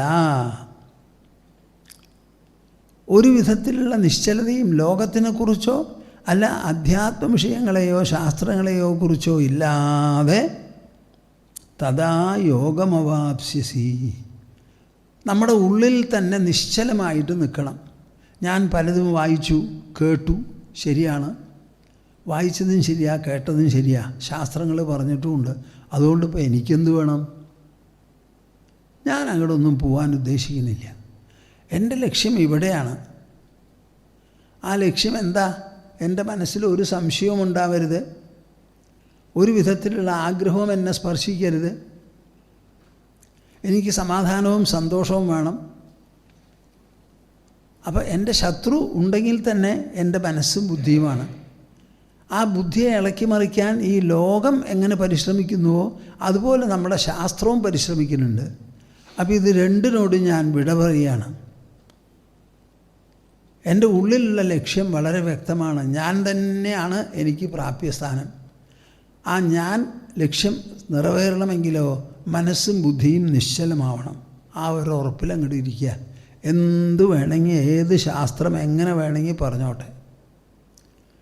എടോ, ഈ ശരീരം വീണാൽ വേറൊരു ശരീരം ഉണ്ടാവും, ഈ ശരീരക്കാരനറിയോ? അങ്ങനെയാണെങ്കിൽ നമുക്കൊക്കെ അറിയണമല്ലോ ഏത് ശരീരത്തിലായിരുന്നു മുമ്പെന്ന്. വാസ്തവത്തിലുള്ള സത്യം എന്താ? ശരിക്കുള്ള സത്യം എന്താ? ശരീരമാണ് ജനിച്ചിരിക്കുന്നത്, ഞാൻ ജനിച്ചിട്ടില്ല. നിങ്ങൾക്ക് ആർക്കെങ്കിലും ഒരാൾക്ക് സ്വന്തം ജന്മം അനുഭവവേദ്യമാണോ? ആണോ? മറുപടി പറയുന്നപ്പ. ഞാൻ ജനിച്ചു എന്നൊരു അനുഭവം ആർക്കെങ്കിലും ഉണ്ടോ അവിടെ? കുട്ടിയെ പ്രസവിച്ചു, ഏതാണ്ട് 1.5 വയസ്സ് 2 വയസ്സാവുമ്പോൾ അമ്മ ഞെളിഞ്ഞു നിന്ന് പറയുക, മോനെ മോളെ നീ എൻ്റെ കുട്ടിയാ, ഇതാണ് നിൻ്റെ അച്ഛൻ. ആ പറഞ്ഞ അറിവല്ലേ നമുക്കുള്ളൂ.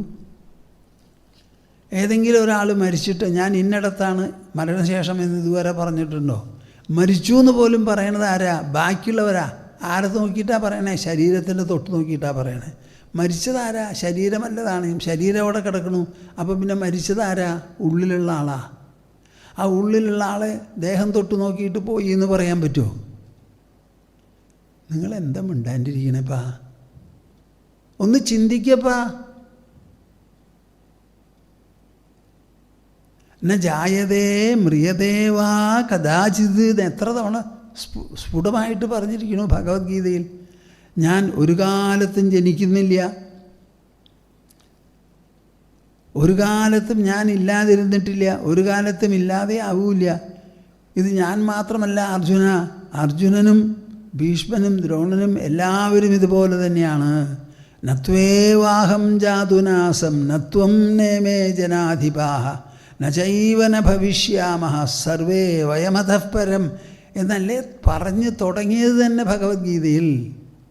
എന്താപ്പാ നിങ്ങൾ മിണ്ടാണ്ടിരിക്കണേ? ആലോചിക്കടോ, മനസ്സിലാക്കൂ സത്യം. ശ്രുതി വിപ്രതിപന്നാതെ യഥാ സ്ഥാസ്യതി നിശ്ചല സമാധാവചല ബുദ്ധി തഥാ യോഗമവാപ്സ്യസി. അപ്പം നിങ്ങളുടെ മനസ്സും ബുദ്ധിയും ഉള്ളിൽ തന്നെ നിശ്ചലവും അചലവുമായി സ്ഥിതി ചെയ്യുന്നത് എപ്പോഴോ ആ സമയത്ത് തഥാ യോഗമവാപ്സ്യസി. അപ്പോൾ യോഗം കൈവരും. അപ്പോൾ യോഗം കൈവരുന്നത് എപ്പോഴാണ്? ജീവിച്ചിരിക്കുമ്പോൾ. പിന്നെ മനസ്സും ബുദ്ധിയും നിശ്ചലമാവുമ്പോൾ, ഇളകാതെ ആവുമ്പോൾ.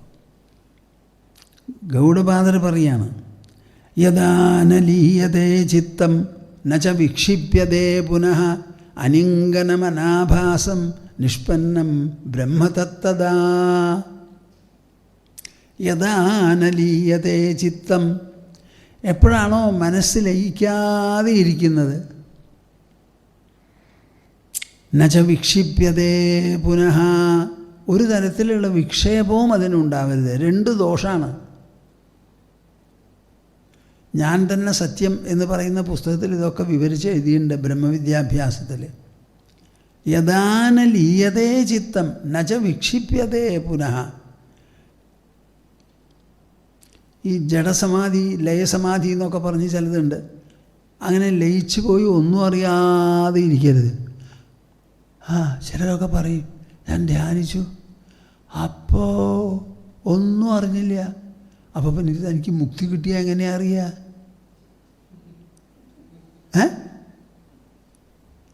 ഒന്നും അറിയാതെ ഇരുന്നിടത്ത് മുക്തി ഉണ്ട് അയാൾക്ക്. ഒരിക്കലും മറവ് വരരുത്. ലയേ സംബോധയേ ചിത്തം വിക്ഷിപ്തം ശമയേത് പുനഃ. ലയിച്ചു പോയാൽ അതിനെ ഉണർത്തണം. വിക്ഷേപം വന്നാൽ ശമിപ്പിക്കണം. അതാണ് അതിനുള്ള വഴി. സ കഷായം വിജാനീയാത് സമപ്രാപ്തം ന ചാലയേത്. ഞാൻ ചിലപ്പോൾ കാണിച്ചു കൊടുക്കാറുണ്ട്. എൻ്റെ കയ്യിൽ ആ സാധനം ഉണ്ടോ നോക്കൂ.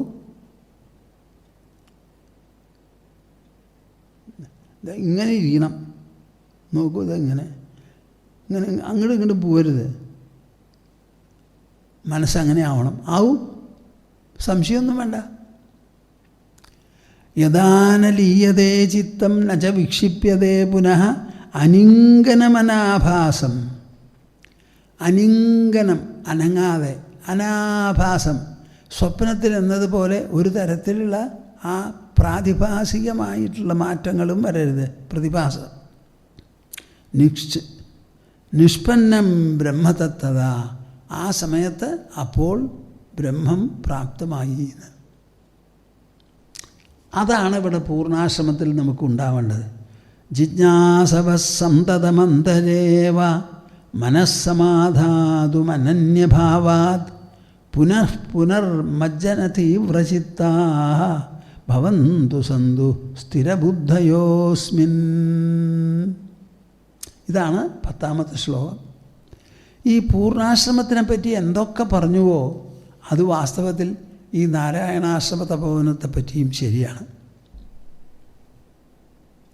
ഈ ആശ്രമത്തിൽ ഒരു ക്ഷേത്രമില്ല. എല്ലാ ദിക്കിലും ഒരു ക്ഷേത്രവും പൂജയും കാര്യങ്ങളൊക്കെ ഉണ്ടാവും. ചില പ്രത്യേക ദിവസങ്ങളിൽ ആരാധനയൊക്കെ ഭംഗിയായിട്ട് നടത്തണ കാണാം. ആദ്യമേ മുതൽക്ക് ഞാൻ എൻ്റെ ഗുരുവിനടുത്ത് ദീക്ഷ മേടിച്ചതോടുകൂടി ബാക്കി സർവ്വ കാര്യങ്ങളും പോന്നു പോയി. ഞാൻ ബലമായിട്ട് കളഞ്ഞതല്ല. വേണ്ട ആരാധനയും സ്തുതിയൊക്കെ ചെറുപ്പകാലത്ത് ചെയ്തിട്ടുണ്ടല്ലോ. അതുകൊണ്ടൊന്നും മനസ്സിന് ശാന്തിയോ സമാധാനമോ ഇല്ലാതെയല്ലേ നമ്മുടെ ഗുരുദേവൻ്റെ അടുത്ത് ചെന്നത്.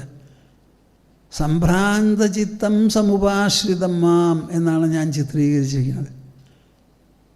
ഭ്രമിച്ചുകൊണ്ടിരിക്കുന്ന ചിത്തത്തോടു കൂടിയവൻ, സമുപാശ്രിതം, ഗുരുവിനെ പൂർണ്ണമായി ആശ്രയിച്ചു. അങ്ങനെ ആശ്രയിച്ചപ്പോഴാണ് അദ്ദേഹം സമാധിശദ്യ പരമാത്മതത്വം, പരമാത്മതത്വത്തെ വേണ്ടതുപോലെ ഉപദേശിച്ചു തന്നത്. നിൻ്റെ സമാധാനത്തിന്, എല്ലാ വിധത്തിലുള്ള വിഷമങ്ങളും തീർന്ന് മനസ്സിന് സമാധാനവും സമ്പൂർണതയും കിട്ടാൻ ഒരൊറ്റ വഴിയേ ഉള്ളൂ. ഉള്ളിൽ മുങ്ങിപ്പോണം, ഉള്ളിൽ മുങ്ങണം. ദാ അതിനുള്ള വഴി എൻ്റെ മുമ്പിലിരിക്കുക എന്ന് പറഞ്ഞ് കണ്ണടയ്ക്കാൻ പറഞ്ഞു. അദ്ദേഹം ശീർഷാസനത്തിൽ നിന്നു എന്നാണ് എനിക്ക് തോന്നുന്നത്. ഞാൻ കണ്ണടച്ചുല്ലോ. അങ്ങോട്ട് ഇരുന്നപ്പോൾ കുറച്ച് നേരം കഴിഞ്ഞപ്പോൾ ശരീരം മുഴുവൻ സ്പന്ദിക്കാൻ തുടങ്ങിയത് കാലിൽ നിന്നാണ്. അത് കഴിഞ്ഞ് ദേഹം മുഴുവനായി വ്യാപിച്ചു. ആ സ്പന്ദനം ഇന്നും എന്നിലുണ്ട്. കുറച്ചു കാലം അത് കൺട്രോൾ ചെയ്യാൻ തന്നെ വലിയ വിഷമായിരുന്നു. സൂക്ഷിച്ചിരിക്കണം എന്നൊക്കെ പറഞ്ഞിട്ടുണ്ട് എൻ്റെ അടുത്ത് ഗുരുദേവ്.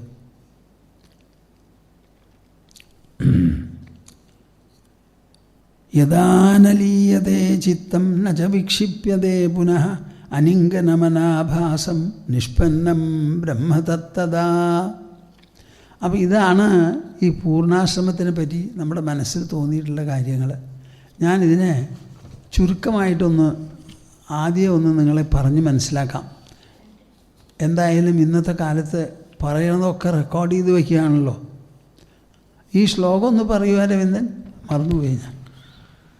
ജിജ്ഞാസവഃ സന്തതമന്തരേവ മനഃ സമാധാതുമനന്യഭാവാത് പുനഃ പുനർമജ്ജന തീവ്രചിത്താഃ ഭവന്തു സന്തു സ്ഥിരബുദ്ധയോസ്മിൻ.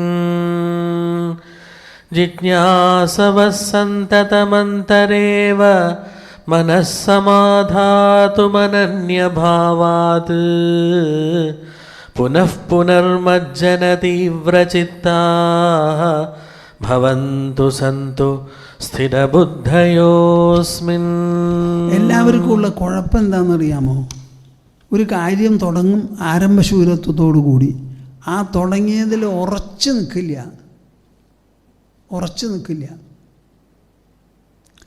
ഇടയിൽ അങ്ങോട്ട് വഴുതി പോവും. ആ വഴുതി പോവൽ പോകാതെ ഇരിക്കണം. ഞാൻ പറയുകയാണെങ്കിൽ നല്ലൊരു കുലത്തിൽ ജനിക്കണം. അച്ഛനമ്മമാർ നല്ല പോലെ വളർത്തിക്കൊണ്ടുവരണം. നല്ല സ്വാധീനങ്ങൾ നമുക്ക് ചുറ്റുപാടിൽ നിന്നും കിട്ടണം. അപ്പോൾ ആദ്യം ഉണ്ടാവേണ്ടത് നല്ലൊരു ജന്മ. അച്ഛനമ്മമാരോട് ആദരവ്, ബഹുമാനം, ഇതൊക്കെ നമുക്കുണ്ടാവണം. ഞാൻ നിങ്ങളോടൊരു കാര്യം ചോദിക്കട്ടെ. ജനസമുദായം എന്ന് പറയുന്നത് ഇന്നും ഇന്നലെയും തുടങ്ങിയതോ നാളെയും മറ്റന്നാൾ അവസാനിക്കുന്നതോ അല്ല. അതൊരു വലിയ പരമ്പരയായിട്ട് ഇങ്ങനെ തുടർന്നു പോകും. അങ്ങനെ തുടർന്നു പോകുന്നതിൽ ഓരോ കുടുംബത്തിൽ ജനിക്കുന്ന കുട്ടികളെയും വളർത്തിക്കൊണ്ടുവന്നത് അച്ഛനമ്മമാരാണ്. ആ അച്ഛനമ്മമാർ പ്രായപൂർത്തി വരുന്നത് വരെ വളർത്തിക്കൊണ്ടുവരുന്നതിന് വലിയൊരു വിലയും വലിയൊരു സ്വാധീനവുമാണ്. സാധാരണ നിലയ്ക്ക് അവരുടെ പരിരക്ഷണമാണ് ആ കുട്ടികളിൽ സ്വാധീന രൂപത്തിൽ കാണുക. അപൂർവം ചില സന്ദർഭങ്ങളിൽ കുട്ടികൾ പറഞ്ഞാൽ കേൾക്കാതെ തെറ്റായി പോകുന്നവരുണ്ട്. അവർ നിങ്ങൾ കണക്കിലെടുക്കരുത്. സാധാരണ എങ്ങനെയാണ്? ആ കുട്ടികൾക്ക് ചെറുപ്പം മുതൽക്ക് തന്നെ നല്ല നല്ല ശീലങ്ങൾ നിങ്ങൾ പഠിപ്പിക്കണം. ചുരുങ്ങിയത് എന്ത് വേണം? ചുരുങ്ങിയത് എന്താ വേണ്ടത്? നിങ്ങൾ ആ കുട്ടികളെ സന്ധ്യയ്ക്ക് നാമം ചൊല്ലിക്കുക, വിളക്ക് കൊളുത്തി വെച്ചിട്ട് അതിൻ്റെ മുമ്പിൽ കണ്ണടച്ച് കുറച്ച് നേരം ഇരിക്കാൻ പഠിപ്പിക്കുകപ്പാ. വേറെ ഒന്നും നിങ്ങൾ വേണ്ട, കണ്ണടച്ചിരിക്കട്ടെ. ആ ഇരുന്നിട്ടുള്ള ഒരു ശീലമുണ്ടല്ലോ, എൻ്റെ അപ്പ അതിനെന്താ വില എന്ന് പറയാൻ പറ്റില്ല. ഇപ്പം ഞങ്ങൾ സഭാനികേതനിൽ നൈമിഷാരണ്യത്തിൽ കുട്ടികൾക്കുള്ള വിദ്യാർത്ഥികൾക്കുള്ള ഒരു റിട്രീറ്റ് ഒരാഴ്ച നടത്തുന്നുണ്ട്. കഴിഞ്ഞ കൊല്ലം നടത്തി, വളരെ വിശേഷപ്പെട്ടു. അച്ഛനമ്മമാർക്കാണ് ഏറ്റവും വലിയ സന്തോഷം. കുട്ടികൾക്കും അവിടെ കളിക്കാനുള്ള സ്ഥലവും വിശാലമായ സ്ഥലങ്ങളൊക്കെ ഉണ്ടല്ലോ. ഇത്തവണയും ഒരു 100-150 കുട്ടികളെ വരെ ഞങ്ങൾക്കവിടെ പാർപ്പിച്ച് പഠിപ്പിക്കാനുള്ള സൗകര്യങ്ങളുണ്ട്. ഇത്തവണ അത് നടക്കാൻ പോകണം. ഇപ്പം ഞങ്ങളൊരു കാര്യം ആലോചിക്കുകയാണ്. മാസത്തിൽ ഒരു ദിവസമെങ്കിലും ഈ കുട്ടികൾക്ക് ഗുരുജനങ്ങളെ പോലെയുള്ളവരോട് കൂടി അടുത്ത് പെരുമാറാൻ പറ്റണം. നമ്മുടെ സ്കൂളുകളിൽ എന്താ നടക്കണത്? ഈ കന്നാലികളെ കൂട്ടിക്കൊണ്ടുപോയി പറമ്പിലാക്കി തീറ്റാൻ വിടുന്ന മാതിരിയാണ്. എല്ലാവരും കൂടി വരുന്നു, മേശയിലോ ബെഞ്ചിലോ കസാലയിലോ ഒക്കെ ഇരുന്നു. അവരെ മാഷ് നോക്കി എല്ലാവർക്കും കൂടി പഠിപ്പിച്ചു പോയി. ആ മാസ്റ്റർമാരായിട്ടോ മിസ്ട്രസ്സുമാരായിട്ടോ അവർക്കൊരു അടുത്ത പരിചയം ഇവർക്കില്ല. ഗുരുശിഷ്യ സംസർഗം എന്നൊന്നുമില്ല അവിടെ. ഇവിടെ ഞങ്ങൾ കൾച്ചറൽ ക്ലാസ് നടത്തിക്കൊണ്ടിരിക്കുന്നു, ഇപ്പോഴും നടക്കുന്നുണ്ട്. ആ കുട്ടികൾക്ക് പറയുന്നത് ഞങ്ങൾ വേണ്ടത്ര സംസർഗം അച്ഛനമ്മമാരായിട്ടില്ല എന്നാണ് അവർക്കൊരാക്ഷേപം. അവരാ സംസർഗം തേടുന്നത് ഏതുവരെയാണ്? കവിഞ്ഞതൊരു 16-15 വയസ്സാണ്. അതുവരെ അപ്പോഴേക്കും നാണമൊക്കെ ആവും. അച്ഛൻ്റെ അടുത്ത് പോകാൻ ഇഷ്ടാവില്ല. പിന്നെ സ്നേഹിതന്മാരെ അവർക്ക് സർവസ്വവും. അപ്പോൾ ആ കുട്ടികൾ അകലുന്നത് വരെ അച്ഛനും അമ്മയും വേണ്ടത്ര സാമീപ്യം അവർക്ക് കൊടുക്കണം. അത് കഴിഞ്ഞാൽ പിന്നെ ഫ്രണ്ട്സിനെ പോലെ ട്രീറ്റ് ചെയ്യണം.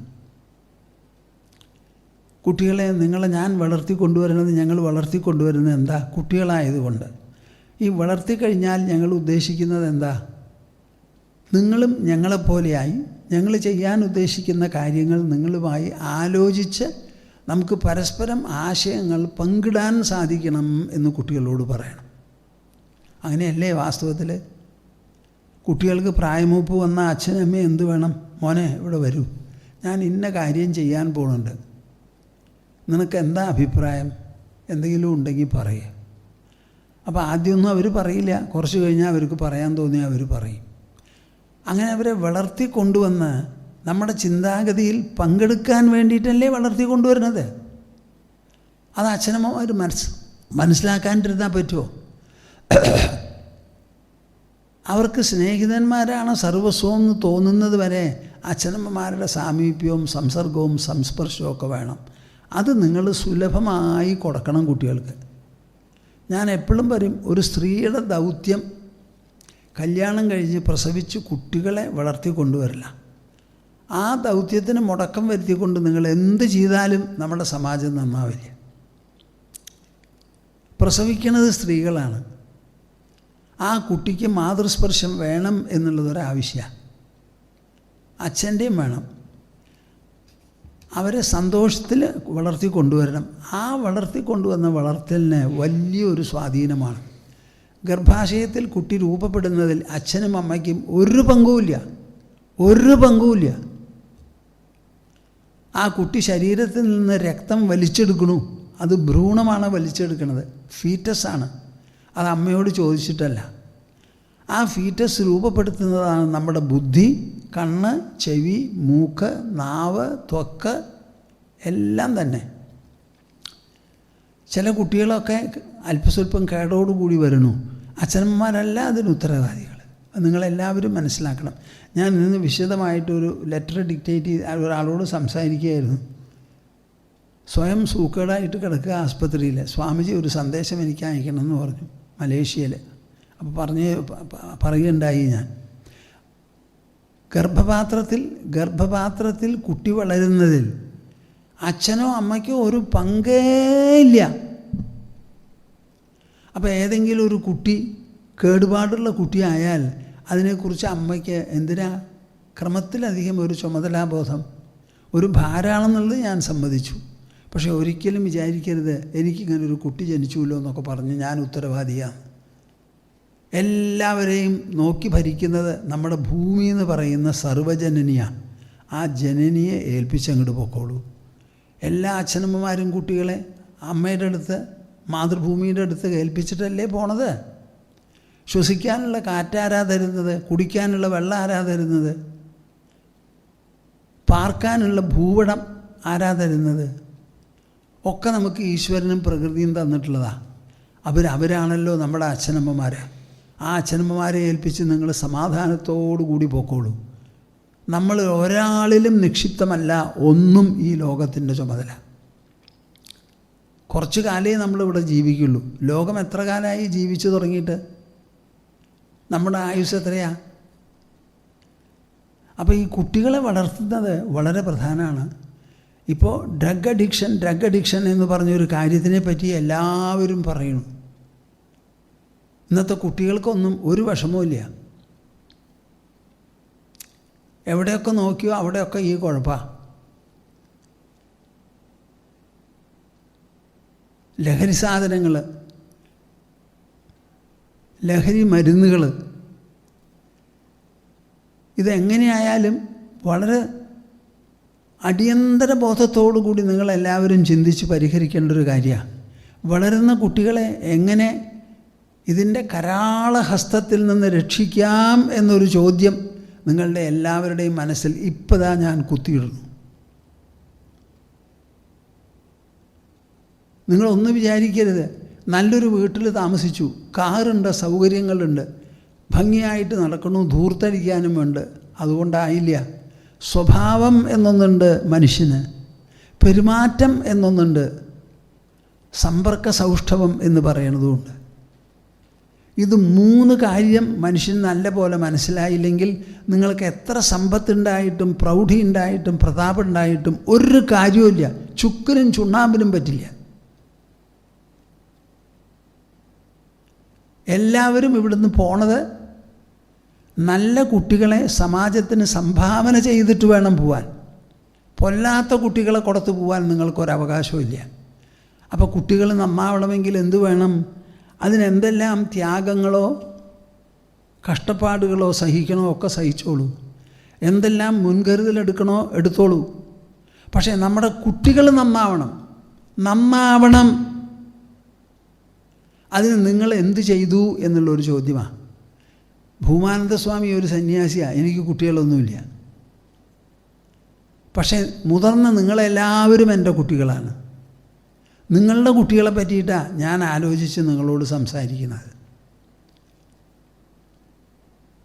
അടുത്ത ദിവസം നമ്മുടെ ആശ്രമത്തിൽ വന്നു. എന്നിട്ട് പറഞ്ഞു, സ്വാമിജി ഈ കുട്ടികളുടെ പോക്ക് വലിയ തൊന്തരവുണ്ടാക്കുന്നതാണല്ലോ, സ്വാമിജി ഇതിനെപ്പറ്റി ഒന്നും സംസാരിക്കില്ലേ?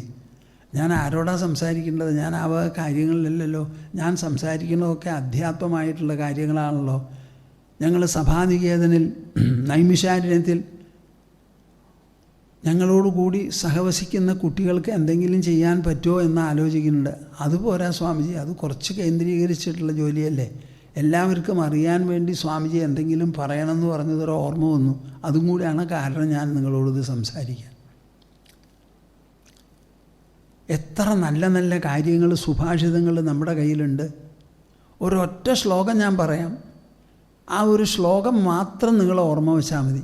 വാഞ്ചാ സജ്ജന സംഗമേ പരഗുണേ പ്രീതിർഗുരൗ നമ്രത വിദ്യായാം വ്യസനം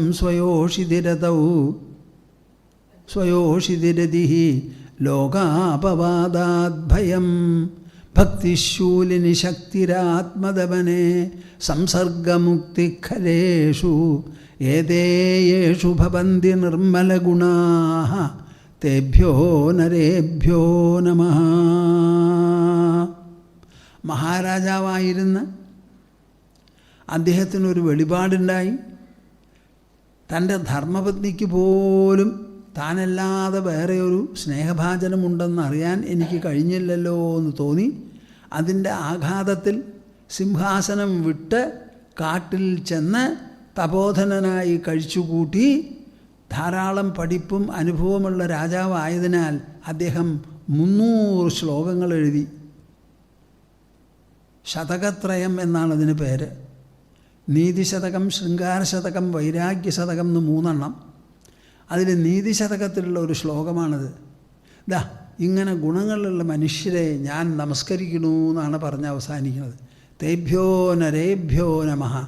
വാഞ്ചാ സജ്ജന സംഗമേ, നല്ല മനുഷ്യരോടുകൂടിയുള്ള സംസർഗത്തിൽ താല്പര്യമുള്ളവരാവണമെന്ന്. എൻ്റെ കൂട്ടരെ, നിങ്ങളോട് ഞാൻ ഇതാ പറയണത്. നിങ്ങളുടെ കുട്ടികളിൽ സജ്ജന സംഗമത്തിൽ താല്പര്യം ജനിപ്പിക്കൂ. നിങ്ങൾ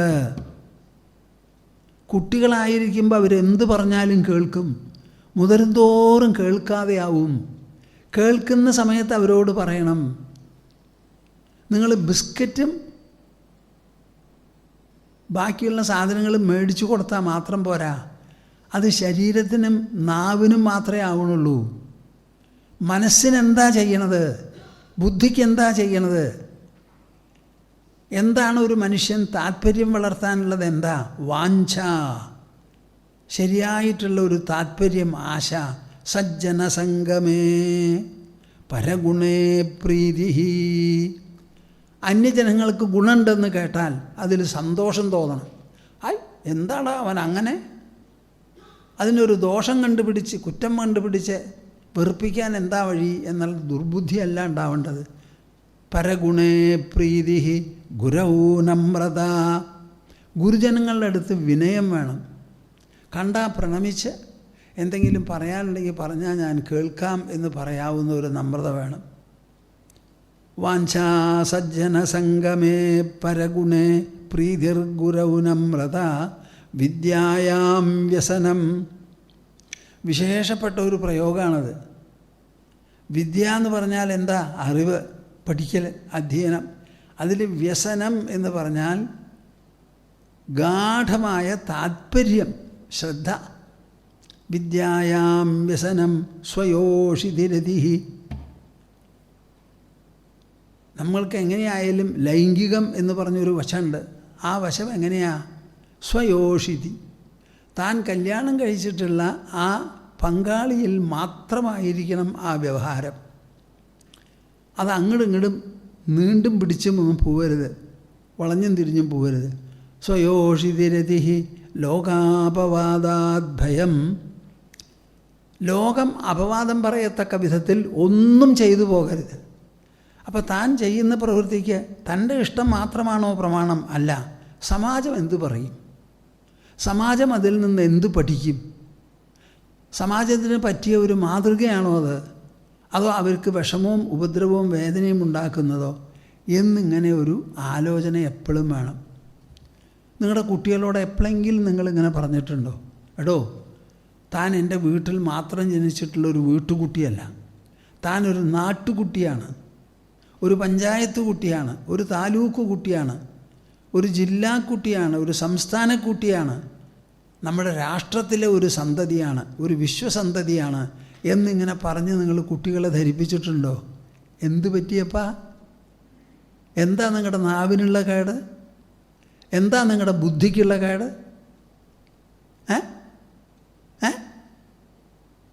ഇത് ആരുടെ വായുന്നാ വരിക? കുട്ടികളെ പെറ്റാൽ മാത്രം മതിയോ? നിങ്ങൾ പെറുന്നത് ആ കുട്ടിയുടെ ശരീരത്തെയാണ്. മനസ്സ് വളരുന്നത് മുഴുവൻ പെറ്റതിന് ശേഷമാണ് നിങ്ങളുടെ ഹസ്തങ്ങളിലാണ്. ആ കുട്ടി എന്ത് കാഴ്ച കാണുന്നു, എന്ത് ശബ്ദം കേൾക്കുന്നു. ഇപ്പം ഇന്നാളെ ആശ്രമത്തിൽ വന്നിട്ടുണ്ടായിരുന്നു. അവർ പറയുക എന്നോട്, ഞാൻ എന്തോ വിഷ്ണു സഹസ്രനാമത്തിനെ പറ്റി സംസാരിച്ചപ്പോൾ, സ്വാമിജി ഇപ്പോൾ വിദേശങ്ങളിലൊക്കെ എന്താ ആസ്പത്രിയിലും അവിടെയൊക്കെ നല്ല പോലെ വിഷ്ണു സഹസ്രനാമം വെച്ച് ഉറക്കെ കേൾപ്പിക്കുകയാണത്രേ. കേൾപ്പിക്കുകയാണ്. സുഖപ്രസവത്തിനടക്കം വിഷ്ണു സഹസ്രനാമമാണത്രേ. ഇത് ഇവിടുന്ന് പോയി അവരത് മനസ്സിലാക്കി ശാസ്ത്രീയമായിട്ട്. നമുക്കെന്താ ഈ മനസ്സിലാക്കാൻ പാരമ്പര്യ രൂപത്തിൽ കിട്ടിയിട്ടുള്ള ഈ മുതലിനെ വേണ്ടതുപോലെ ആസ്വദിക്കാനോ വിലയിരുത്താനോ നമുക്ക് സാധിക്കാത്തത്? ഇതിലേറെ ഗതികേടും നാണക്കേടും ഉണ്ടോ എന്ന് ഞാൻ നിങ്ങളെല്ലാവരോടും തുറന്നു ചോദിക്കുന്നു. ലോകാപവാദാദ്ഭയം ഭക്തിശൂലിനി. ഈശ്വരനിൽ ഭക്തി ഉണ്ടാവണം. ശക്തിരാത്മദമനേ. അവനവൻ്റെ ശരീരത്തിലും മനസ്സിലും ഇന്ദ്രിയങ്ങളിലുമെല്ലാം വേണ്ടത്ര നിയന്ത്രണം ചെലുത്താനുള്ള പൗരുഷവും മനസ്ഥിതിയും വേണം. അയ്യോ നേരത്തെ എണീക്കാൻ എനിക്ക് വയ്യ, എന്നും നടക്കലോ, സമയമില്ല. മിണ്ടരുത്, മിണ്ടരുത്. നമുക്ക് എന്തു വേണമെങ്കിൽ ചെയ്യാൻ സാധിക്കും. നമ്മുടെ കയ്യിലാണ് ഇച്ഛാശക്തി, നമ്മുടെ കയ്യിലാണ് മനസ്സ്, നമ്മുടെ കയ്യിലാണ് ബുദ്ധി. അറിയാത്തത് ബാക്കിയുള്ളവരോട് ചോദിച്ച് ഗ്രഹിക്കുക. ഡ്രഗ് അഡിക്ഷനോ കുട്ടികൾക്കോ? എന്താ നിങ്ങൾ ഈ പറയണത്? നിങ്ങളുടെ ഒരു കുട്ടി മൂലം നാട്ടിലത്തെ കുട്ടികൾ മുഴുവൻ നശിക്കാനാണല്ലോ പോണത്. നമുക്ക് യുവതലമുറ എന്നൊന്നും ഉണ്ടാവില്ല കുറച്ച് കാലം കഴിഞ്ഞാൽ. ഇപ്പോൾ യുവതലമുറ വളരെ കേമായിട്ടുള്ള ഒരു രാജ്യമാണ് ഇന്ത്യ. ഈ കണക്കിന് പോവുകയാണെങ്കിൽ നമുക്ക് യുവതലമുറ എന്ന് പറഞ്ഞൊരു ഗ്രൂപ്പേ ഉണ്ടാവില്ല. അവരാണല്ലോ എല്ലാം ഇളക്കി മറിക്കുന്നവരും എടുത്തു പൊക്കുന്നവരും. അതിന് പ്രാപ്തിയുള്ളവരാക്കി തീർക്കുമപ്പാ. ഗുണവിശേഷങ്ങൾ വളർത്താനായിട്ട് ശ്രദ്ധ ചെലുത്തൂ. നമ്മുടെ സ്കൂൾ സിലബസ് വേണമെങ്കിൽ മാറ്റൂ. അധ്യാപകന്മാരോട് ആദ്യമായി പറഞ്ഞ് മനസ്സിലാക്കൂ. കുട്ടികളുടെ അടുത്ത് പെരുമാറി അവരിൽ നല്ല സ്വാധീനങ്ങൾ ചെലുത്താൻ വേണ്ടി നിങ്ങൾ പരിശ്രമിക്കണം എന്ന് പറഞ്ഞ് പുതിയൊരു പദ്ധതി ആവിഷ്കരിച്ച് പരിശീലനം കൊടുക്കൂ. വേണ്ടി വന്നാൽ അച്ഛനമ്മമാരെയും വിളിച്ച് അവരെയും ഉപദേശിക്കൂ അവരെന്തെല്ലാം വേണമെന്ന്. ഭക്തിശൂലിനി ശക്തിരാത്മദമനേ സംസർഗമുക്തി ഖലേഷു. ദുഷ്ടജനങ്ങളുമായി യാതൊരു സംസർഗവും ഉണ്ടാവരുത്, അതിൽ നിന്ന് മുക്തി കിട്ടണമെന്ന്. ഈ ഗുണങ്ങൾ ആരിലെല്ലാം ഉണ്ടോ അവരെ തേഭ്യോ നരേഭ്യോ നമഃ, ആ മനുഷ്യരെ എല്ലാവരെയും ഞാൻ നമസ്കരിക്കണമെന്നാണ് മഹാരാജാവായ ഭർതൃഹരി പിന്നീട് കവിയായവൻ തപസ്വിയായവൻ പറയുന്നത്. ഈ ഒരൊറ്റ ശ്ലോകം നിങ്ങൾ പഠിച്ച് നല്ല പോലെ മനസ്സിലാക്കി ഏതേ യേശു ഈ ആരിലെല്ലാം ഈ ഗുണങ്ങളുണ്ടോ അവരെ ഞാൻ നമസ്കരിക്കണമെന്നാണ് അദ്ദേഹം പറയണത്. അപ്പോൾ ഇതൊരു വലിയ ആപത്തായി പരിഗണിച്ച് ഇതിൽ നിന്ന് നമ്മുടെ കുട്ടികളെ എങ്ങനെ രക്ഷിക്കാം എന്ന് നിങ്ങൾ ചിന്തിച്ച് ഒരു കാര്യം മനസ്സിലാക്കിക്കോളൂ, മനുഷ്യൻ്റെ മനസ്സ് ഈ കൃഷിസ്ഥലം പോലെയാണ്. അതിൽ നമ്മൾ വിത്തൊക്കെ പാവി മുളപ്പിച്ചൊക്കെ കഴിഞ്ഞാലും കളവുണ്ടാവും, കളവറും. ആ കള വരുന്ന സമയത്ത് അതിനെ പറിച്ചു മാറ്റണം, മാറ്റിക്കൊണ്ട് തന്നെ ഇരിക്കണം. അതിന് ദിവസങ്ങൾ വൈകിച്ചാൽ ഉള്ള വളം മുഴുവൻ അവ വലിച്ചെടുക്കും. അതുമാതിരി ഈ കുട്ടികളുടെ മനസ്സിൽ എന്തെല്ലാം കളകൾ വരുന്നുണ്ടോ അതിനെ നോക്കി അറിഞ്ഞ് പറിച്ചു മാറ്റേണ്ട ചുമതല അച്ഛനമ്മമാർക്കും അധ്യാപകന്മാർക്കുമാണ്. അധ്യാപകന്മാർക്കാണ് ഒരു നിലയ്ക്ക് കൂടുതൽ. അച്ഛനമ്മമാരുടെ കൂടെ എത്ര സമയം കഴിയണോ അതിനേക്കാൾ കൂടുതലോ കുറവായിരിക്കും അധ്യാപകന്മാരോട് കൂടി ചെലവ് ചെയ്യുന്നത്. സ്കൂളിലേക്ക് പറഞ്ഞയക്കണു, അവിടെ പഠിക്കണു, അതുകൊണ്ടാവുമെന്ന് നിങ്ങൾ വിചാരിക്കരുത്. അച്ഛനമ്മമാരിൽ നിന്ന് കിട്ടേണ്ട സംസർഗം കൊണ്ട് കിട്ടുന്ന ഗുണവിശേഷങ്ങളുണ്ട്. ആ കുട്ടികളോട് പറയൂ, നിങ്ങളുടെ അച്ഛനമ്മമാർക്ക് അഭിമാനിക്കാവുന്ന കുട്ടികളാവണം നിങ്ങൾ. അതേപോലെ നിങ്ങൾക്ക് അഭിമാനിക്കാവുന്ന അച്ഛനമ്മമാർ ഞങ്ങളുമാവാം. അച്ഛൻ ഞാൻ, അമ്മ ഇത്, ഞങ്ങളിൽ എന്തെങ്കിലും നിങ്ങൾക്ക് ദൂഷ്യം തോന്നുന്നുണ്ടെങ്കിൽ പറയൂ, ഞങ്ങൾ മാറ്റാമെന്ന് തുറന്ന് നിങ്ങൾ കുട്ടികളോട് പറയണം. ഒരു മീറ്റിംഗ് വിളിച്ചു കൂട്ടൂ, എന്നിട്ട് മക്കളോട് ചോദിക്കൂ, കുട്ടികളെ നിങ്ങൾക്ക് എന്താ ഞങ്ങളെപ്പറ്റി അഭിപ്രായം, നിങ്ങൾക്ക് വേണ്ടത് കിട്ടുന്നുണ്ടോ? ഇല്ല എന്നുണ്ടെങ്കിൽ ഇല്ല എന്ന് പറയൂ. ഏതെങ്കിലും കാര്യത്തിൽ ഞങ്ങളുടെ പെരുമാറ്റത്തിന് തെറ്റ് തോന്നുന്നുണ്ടോ? നീ ആവശ്യപ്പെടുന്നത് കിട്ടുന്നില്ലേ? നിങ്ങളുടെ മനസ്സ് സന്തുഷ്ടമാണോ? ബുദ്ധിയും വിശാലമാണോ? എന്താ നിങ്ങൾക്ക് വേണ്ടതെന്ന് ചോദിക്കൂ. എപ്പോഴെങ്കിലും ചോദിച്ചിട്ടുണ്ടോ നിങ്ങൾ? ഒരൊറ്റ ആളും ചോദിച്ചിട്ടുണ്ടാവില്ല. അതന്നെയാണ് നേരാവാത്തത്. You cannot go on assuming. അതുപോലെ ആണെന്ന് വിചാരിച്ചാൽ പറ്റില്ല. അവരോട് കൂടി ചോദിക്കണം. അതിനല്ലേ വീട്. എല്ലാവരും ഒരുമിച്ചല്ലേ കിടന്നുറങ്ങുന്നത്. അന്തി ഉറങ്ങുന്ന സ്ഥലത്തിൽ ഉറക്കം മാത്രമേ പറ്റുള്ളൂ. മനസ്സുകൊണ്ടുള്ള സാമീപ്യം വേണ്ടേ? സ്നേഹത്തോടു കൂടി സംസാരിച്ചാൽ ഞങ്ങളുടെ മനസ്സിന് വേദന ഉണ്ടാക്കുന്ന കാര്യങ്ങളൊന്നും നിങ്ങൾ ചെയ്യരുതേ പൊന്നു കുട്ടികളെ എന്ന് പറഞ്ഞു നോക്കൂ. അമ്മ പറയട്ടെ, ആ വാക്ക് അവരുടെ മനസ്സിൽ തങ്ങും. ഒരു വലിയ വിപത്താണത്. ഈ സമയത്ത് നിങ്ങൾ പ്രവർത്തിച്ചതെങ്കിൽ ഒരു തലമുറയോ 2 തലമുറയോ അങ്ങോട്ട് കേടുവന്നാൽ പോവും. അത് പോയിക്കഴിഞ്ഞാൽ അതിൻ്റെ ആഘാതം എന്തായിരിക്കും? അപ്പോൾ സമാജത്തിൽ എപ്പോഴും നമ്മൾ മുതിർന്നവരെ കണ്ണുമിഴിച്ചിരിക്കണം. എന്താണ് കുട്ടികൾക്ക് കേടുവരാൻ പോകുന്നത് എന്ന് ആലോചിച്ച് നോക്കി അവരെ അതിൽ നിന്ന് രക്ഷിക്കണം. ഞാനൊരു കഥ കേട്ടിട്ടുണ്ടേ. ഒരാളെ പിടിച്ച് ജയിലിലിട്ടു അത്രേ. അപ്പോൾ ജയിലിലിട്ടപ്പോൾ അമ്മ കാണാൻ ചെന്നപ്പോൾ മകൻ പറയുകയാണ് ജയിലിൽ നിന്ന്, എൻ്റെ അമ്മേ, ഇങ്ങനെ കരഞ്ഞിപ്പോൾ എന്നെ കാണാൻ വന്നിട്ടുണ്ടല്ലോ, ഞാൻ ചെറുവഴുതനങ്ങ കട്ടപ്പോൾ ചെറുവിരൽ മുറിക്കാത്തത് എന്തേന്ന്. അന്ന് ഞാൻ വഴുതന കട്ടുകൊണ്ടുവന്നപ്പോൾ അത് അമ്മ മേടിച്ച് വെച്ചു, കൂട്ടാൻ വെച്ചു. നീ ചെയ്ത് തെറ്റാണെന്ന് പറഞ്ഞ് ചെറുവിരൽ മുറിച്ചില്ലല്ലോ, അതാണ് ഞാനിപ്പോൾ വലിയ കളവ് ചെയ്ത് ജയിലിൽ കിടക്കണേന്ന്. ഇതാണ് നിങ്ങളുടെ എല്ലാവരുടെയും തലയിലെഴുത്ത്. അസലായിട്ട് ആലോചിച്ചോളൂ. കുട്ടികളെ പെറ്റാൽ മാത്രം മതിയോ? ഭക്ഷണം കൊടുത്ത് വളർത്തിയാൽ മാത്രം മതിയോ? ഉടുപ്പ് തെച്ചു കൊടുത്താൽ മാത്രം മതിയോ? അവരുടെ മനസ്സിനെയും ബുദ്ധിയെയും വളർത്തിയെടുക്കാൻ നിങ്ങൾക്ക് സാധിക്കണം. അതിന് വേറെ എവിടെയാണ് പോവുക? അറിയാത്തത് ചോദിക്കൂ. അനവധി രക്ഷാകർത്താക്കന്മാരെല്ലാവരും കൂടി ഒരു മീറ്റിംഗ് കൂടൂ. ഇന്ന് കൂട്ടായ്മ കൊണ്ട് നേടിയെടുക്കാൻ പറ്റാത്തത് ലോകത്തിൽ എന്താ? എല്ലാവരും കൂടി ഇങ്ങനെ അങ്ങോട്ട് പറഞ്ഞു തുടങ്ങിയാൽ ഓട്ടോമാറ്റിക്കലി സ്വാഭാവികമായി കുട്ടികളുടെ പെരുമാറ്റം മാറും. എവിടെ ഡ്രഗ് അഡിക്ഷൻ ഉണ്ടോ അവിടെ എല്ലാവരും കൂടി പോകണം. അച്ഛനമ്മമാർ മാത്രം പറഞ്ഞാൽ നിൽക്കില്ല, എല്ലാവരും കൂടി ചെല്ലണം. എന്താ ഇവിടെ വന്നേ? ഇവിടുത്തെ കുട്ടികൾക്ക് എന്തോ ഡ്രഗ് ഉണ്ടെന്ന് പറയണ കേട്ടുല്ലോ എന്ന് അതാ വന്നേന്ന്. അങ്ങനെ ഇതൊരു പേടി സ്വപ്നമോ ഒരു നാണമോ ആയി തീരണവർക്ക്. പല വഴികളും കൊണ്ട് ആലോചിച്ച് നോക്കാം. ഞാനിപ്പോൾ ചിലതെൻ്റെ മനസ്സിൽ വന്നത് പറയണമെന്ന് മാത്രമേ ഉള്ളൂ.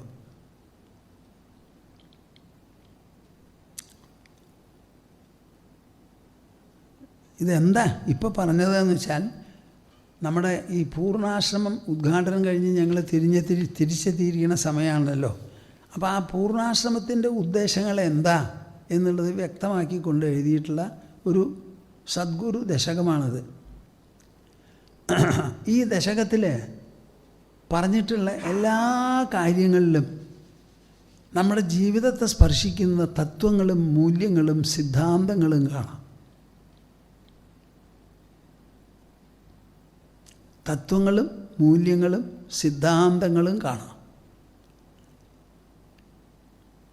ആ തത്വമൂല്യ സിദ്ധാന്തങ്ങളിൽ പെട്ടത് തന്നെയാണ് ഈ ശിശുക്കളെയും നമ്മുടെ കുട്ടികളെയും എല്ലാം ഈ ദുരഭ്യാസങ്ങളിൽ നിന്ന് രക്ഷിച്ചെടുക്കുന്നത് എങ്ങനെയാണ് എന്നൊരു ചോദ്യം. അത് ഗൃഹസ്ഥന്മാർക്ക് എല്ലാവർക്കും രാപ്പകൽ ചിന്തിച്ച് അതിനു വേണ്ട പരിശ്രമം ചെയ്യാൻ നിർബന്ധിക്കുന്ന ഒരു വിശേഷപ്പെട്ട സ്ഥിതിയാണിപ്പോൾ. അപ്പോൾ അത് മനസ്സിൽ ഓർമ്മ വന്നു, പറഞ്ഞു എന്ന് മാത്രം. ഞാൻ ഈ ശ്ലോകങ്ങൾ ഒരു തവണ വേണ്ടതുപോലെ ചൊല്ലിയിട്ട് നമുക്ക് നിർത്താം. അരവിന്ദൻ അസലായിട്ടൊന്ന് ചൊല്ലൂ, എന്നിട്ട് നിർത്താം. ഗംഗാധരം പാരമഹംസ്യവേദ്യം ദയാസമുദ്രം പ്രണതോസ്മി നിത്യം സംഭ്രാന്തചിത്തം സമുപാശ്രിതം മാം സമാദിശദ്യ പരമാത്മതത്വം. പൂർണാശ്രമം യസ്യ തപോനിധാനം ജിജ്ഞാസുവൃന്ദസ്യ സദാ ശരണ്യം ക്ഷേമായ സർവസ്യ ച മോക്ഷസിദ്ധ്യൈ നതാവയം തം ഗുരുമേകഭക്ത്യാ. നവീകൃതം ഹ്യദ്യ സമർപ്പിതം തേ കൃതജ്ഞതാപൂർവമിദം സുധാമ ആയാന്തു ജിജ്ഞാസവ വിശ്വതോത്ര സ്വാത്മപ്രദീപ ജ്വലനായ സമ്യക്. സർവോ ഗുരുർവൈ ഗുരുവാക്യമേവ വരിഷ്ഠശിഷ്യാന്നയതീതി സിദ്ധം അതഃ സദാ ത്വദ്ധിതപൂരണാർത്ഥം നേതും കിലാഗ്രേ ഹൃദി നോ വിരാജ. ഭവത്വിദം ധാമ തപഃ പ്രധാനം തവ സ്മൃതിർ ഹ്യത്ര ഭവേദ്ഭൃശം വൈ. ത്വദ്വാക്യനിർദ്ദേശമഹാപ്രഭാവാത് സർവാണി കാര്യാണി ശുഭാനി സന്തു. ശാസ്ത്രോചിതം സജ്ജനപഥ്യമാർഗേ സല്ലക്ഷ്യമൂല്യാനുഗുണേന നിത്യം വിവേകപൂർവം പ്രവിചാര്യ സമ്യക് വദന്തു കുർവന്തുഹ സർവഭക്താഃ. സ്വാത്മൈവ സർവത്ര സുസാധനീയഃ പ്രഭാസത്തെ സൗഹൃദി സർവധാ വൈ. നിവൃത്യ ദൃഷ്ടിം പ്രവിലീയ ചിത്തം സ്വാന്തർമഹിമ്യൈവ നിമജ്ജയേത് സ്വം. വിചാരവേഗാത്തു മനഃസ്വയം ഹി നിമജ്ജതി സ്വാത്മവിനിശ്ചലത്വേ. പൂർണാശ്രമം പ്രാപ്യ വിചാരവേഗാത്തു മനഃസ്വയം ഹി നിമജ്ജതി സ്വാത്മവിനിശ്ചലത്വേ. പൂർണാശ്രമം പ്രാപ്യ വിചാര്യ ചേതോ ലീനാത്യഹോ സ്വാത്മസുധാസമുദ്രേ. ഗതക്ലമാ ശാന്തവികൽപചിത്താഃ നിസ്സംശയാ നിശ്ചലബുദ്ധയശ്ച സ്വാത്മസ്ഥിതാ പൂർണ്ണവിബോധദീപ്ത്യാം പ്ലവന്തു മജ്ജന്തു മുഹുർമുഹുർവൈ. ജിജ്ഞാസവഃ സന്തതമന്തരേവ മനസ്സമാധാതുമനന്യഭാവാത് പുനഃ പുനർമജ്ജന തീവ്രചിത്താഃ ഭവന്തു സന്തു സ്ഥിരബുദ്ധയോസ്മിൻ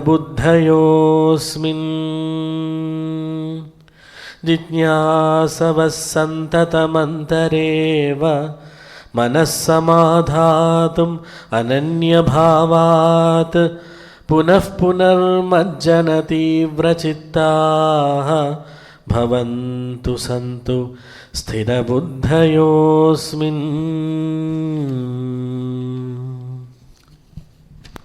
ഒരു ആശ്രമം, ദശനാമി സമ്പ്രദായത്തിൽപ്പെട്ടവരാണ് ഞങ്ങൾ, തീർത്ഥപരമ്പരയാണ്. ഈ ദശനാമിയിൽപ്പെട്ടിട്ടുള്ള സന്യാസിമാർക്കുള്ള വിശേഷം എന്താണെന്ന് വെച്ചാൽ അവരെപ്പോഴും ഈ ശാസ്ത്രോചിതമായിരിക്കുന്ന ഈ കാര്യങ്ങൾ പറഞ്ഞും കേട്ടും പഠിച്ചും ജനങ്ങൾക്ക് പ്രചരിപ്പിച്ചും കഴിയുന്നവരാണ് അവർ. അവരിൽ സാധാരണ ഉണ്ടാവാറുണ്ട്. അതാണ് അവരുടെ താല്പര്യം. അപ്പോൾ അങ്ങനെയുള്ള ഒരു ആശ്രമത്തിൽ മറ്റെല്ലാ സ്ഥലത്തും നടക്കുന്നത് പോലെയുള്ള ആരാധനയും ഉത്സവവും ഈ മാതിരിയുള്ള കാര്യങ്ങളല്ല. അവിടെ ജനങ്ങൾ വരുന്നത് സത്സംഗം ഇഷ്ടപ്പെട്ടുകൊണ്ടാണ്.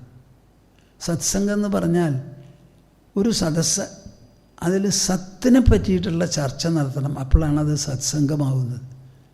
നമ്മുടെ ജീവിതം മുഴുവൻ അസത്തോടു കൂടിയിട്ടാണ്. ഈ ലോകം അസത്താണല്ലോ, നമ്മുടെ ശരീരവും അസത്ത് തന്നെ. അതിൽ നിന്ന് എന്തെങ്കിലും ഒരു തരത്തിൽ ഒരു മാറ്റമോ വിശ്രമമോ രക്ഷയോ വേണമെന്നുണ്ടെങ്കിൽ സത്സംഗം വേണം. ആ സത്സംഗത്തിന് വേണ്ടി വരികയാണ് അവിടെ. ഇവിടെയും ഒരു ക്ഷേത്രമായി ആ ക്ഷേത്രവും പൂജയും ആരാധനയും ആയാൽ എങ്ങനെ ശരിയാവില്ല. അങ്ങനെ സാധാരണ ആ കാര്യങ്ങളിൽ നിന്നൊക്കെ ഒന്ന് ഒഴിഞ്ഞ് നമ്മൾ സത്സംഗത്തിന് വഴിയൊരുക്കി ജനങ്ങൾക്കത് ലഭ്യമാക്കണം എന്നാണ് ദശനാമി സമ്പ്രദായത്തിൽപ്പെട്ടവരുടെ എല്ലാവരുടെയും ഉദ്ദേശം. ഞങ്ങൾക്കൊരു വാക്കുള്ളത് ലോകസംഗ്രഹം എന്നാണ്. ലോകസംഗ്രഹത്തിന് എന്താ അർത്ഥം എന്ന് ചോദിച്ചാൽ തെറ്റായ വഴിയിൽ നടക്കുന്ന ലോകരെ ആ വഴിയിൽ നിന്ന് പിടിച്ചു നിർത്തി നല്ല വഴിയിലേക്ക് കൊണ്ടുവരിക എന്നതാണ്. അതെങ്ങനെയാണ് സാധിക്കുക? കയറും വടിയും കൊണ്ടുപോയി പിടിച്ചു നിർത്തുകയല്ലല്ലോ. ശരീരത്തിനെയല്ല നമ്മൾ പിടിച്ചു നിർത്താൻ ഉദ്ദേശിക്കുന്നത്. നമ്മൾ പിടിച്ച് ശരിയാക്കാൻ ഉദ്ദേശിക്കുന്നത് മനസ്സിനെയും ബുദ്ധിയെയുമാണ്. അപ്പം മനസ്സിന് ശാന്തിയും സന്തോഷവും ഉണ്ടാവത്തക്ക വിധത്തിൽ അവരുടെ ബുദ്ധിക്കുള്ള പ്രചോദനം നമ്മൾ നൽകുക. ബുദ്ധി എന്താ? അറിവ് അഭിലഷിക്കുന്നതാണ് ബുദ്ധി. അപ്പം നല്ല അറിവ് പറഞ്ഞു കൊടുത്ത് അതിൻ്റെ സ്വാധീനത്താൽ മനസ്സ് അതിൻ്റെ ദുശ്ചേഷ്ടകളിൽ നിന്നെല്ലാം പിൻവലിഞ്ഞ് സദാചാരബദ്ധമായി കഴിയുക, അതിനുവേണ്ടി പരിശ്രമിക്കുക. അതിന് ഞങ്ങൾക്ക് ചെയ്യാനുള്ളത് എന്താ? ജനങ്ങളെ പറഞ്ഞ് മനസ്സിലാക്കുക എന്നുള്ളതാണ്. അപ്പോൾ ദശനാമികളെല്ലാവരും പ്രത്യേകം ശ്രദ്ധ ചെലുത്തുന്നത് ശാസ്ത്രങ്ങൾ വേണ്ടതുപോലെ പഠിച്ച് ആ ശാസ്ത്രത്തിൽ പറയുന്ന കാര്യങ്ങൾ ഗ്രഹിച്ച് അതിനനുസരിച്ച് നമ്മുടെ ജീവിതത്തെ വേണ്ടതുപോലെ കരുപ്പിടിച്ച് ആ വഴിക്ക് ബാക്കിയുള്ളവരെയും കൊണ്ടുപോകാൻ വേണ്ടി പരിശ്രമിക്കുക എന്നുള്ളതാണ്. ഇതാണ് ഒരു ആശ്രമത്തിൻ്റെ ദൗത്യം. അതിൽ എൻ്റെ ഗുരുദേവ് താമസിച്ചിരുന്ന സ്ഥലമാണ് പൂർണ്ണാശ്രമം, ദക്ഷിണഖണ്ഡം, പശ്ചിമ ബംഗാളിൽ. അവിടെ ഇടിഞ്ഞു പൊളിഞ്ഞു പോയ അത് പുനരുദ്ധരിച്ച് മൺചമരിൽ വൈക്കോപ്പരയിലായിരുന്നു അതൊക്കെ പോവുമല്ലോ. അത് പുനർനിർമ്മാണം കഴിച്ചപ്പോൾ അതിൻ്റെ ഉദ്ദേശം എന്താ, അവിടെ എന്താ നടക്കേണ്ടത് എന്ന് മനസ്സിൽ തോന്നിയത് എഴുതി വെച്ചതാണ്. എന്താ ഒരെഴുത്തും കാര്യമുണ്ടാവുമ്പോൾ അതിനനുസരിച്ച് ബാക്കിയുള്ളവർ നീങ്ങൂലോ. അങ്ങനെ ആധാരശില എന്നൊന്ന് വേണം നമുക്ക്. അത് തെറ്റിപ്പോയാൽ ഏത് സ്ഥാപനവും പെരണ്ടു വീഴും, അത് നിൽക്കില്ല. അതിനെ കൂടുതൽ ശക്തിപ്പെടുത്തി കൊണ്ടുവന്നാൽ ആ സ്ഥാപനത്തിന് ഉത്തരോത്തരം അഭിവൃദ്ധിയും സ്വാധീനവും പ്രചാരവും ഉണ്ടാവും. അപ്പോൾ നമ്മളെ നിലനിർത്തുന്നത് തത്വമൂല്യ സിദ്ധാന്ത. മഹാഭാരതത്തിൽ ഒരു വാക്യം വ്യാസദേവൻ പറയുന്നുണ്ട്, ധർമാദർത്ഥശ്ച കാമശ്ച സ്വധർമ്മ കിം ന സേവ്യതേ എന്നൊരു ചോദ്യം വ്യാസദേവൻ ചോദിക്കുന്നു. സദാചാരം എന്ന് പറഞ്ഞാൽ എന്താ? ധർമാനുസാരമുള്ള ജീവിതം. അപ്പോൾ ആ ധർമ്മം അനുസരിച്ച് ജീവിക്കുക എന്ന് പറഞ്ഞാൽ ധർമാത് അർത്ഥശ്ച കാമശ്ച, നമ്മൾ ആവശ്യപ്പെടുന്ന ധനവും ആഗ്രഹപൂരണം, കാമവും രണ്ടും ഈ ധർമ്മത്തിൽ നിന്നുണ്ടാവും.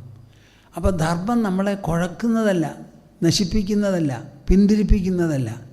നേരെ മറിച്ച് അർത്ഥകാമങ്ങൾ വേണ്ടതുപോലെ കൊണ്ടു നടക്കാൻ വേണ്ടി സഹായിക്കുന്നതാണ്.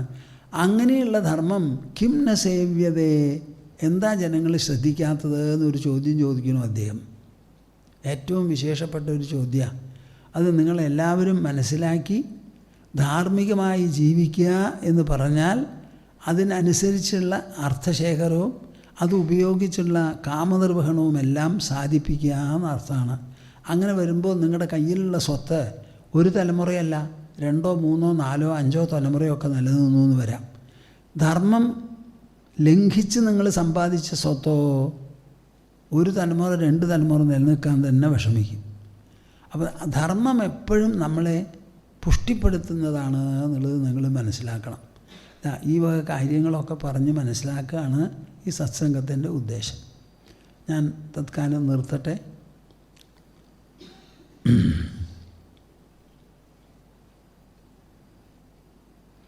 എല്ലാവരെയും മനസ്സാ ആലിംഗനം ചെയ്ത് അനുഗ്രഹിക്കുന്നു. നിങ്ങളുടെ കുടുംബങ്ങളിൽ നല്ല കുട്ടികൾ ഇപ്പം നിങ്ങൾക്കുണ്ടായി കഴിഞ്ഞാലും ഇനിയും കുട്ടികളുണ്ടാവണമല്ലോ. നല്ല കുട്ടികളുണ്ടാവട്ടെ. അവർക്ക് ആദ്യമായി വേണ്ടത് കുടുംബസ്നേഹമാണ്. ഒപ്പത്തിനൊപ്പം സമാജസ്നേഹം വേണം. ഈശ്വരനിൽ വിശ്വാസം വേണം.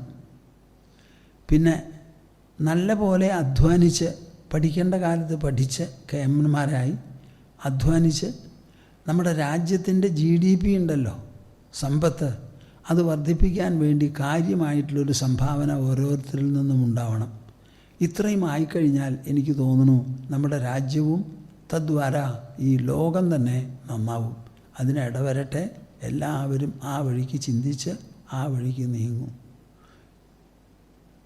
ഞാൻ എല്ലാവരെയും മനസ്സാ ആലിംഗനം ചെയ്ത് അനുഗ്രഹിക്കുന്നു.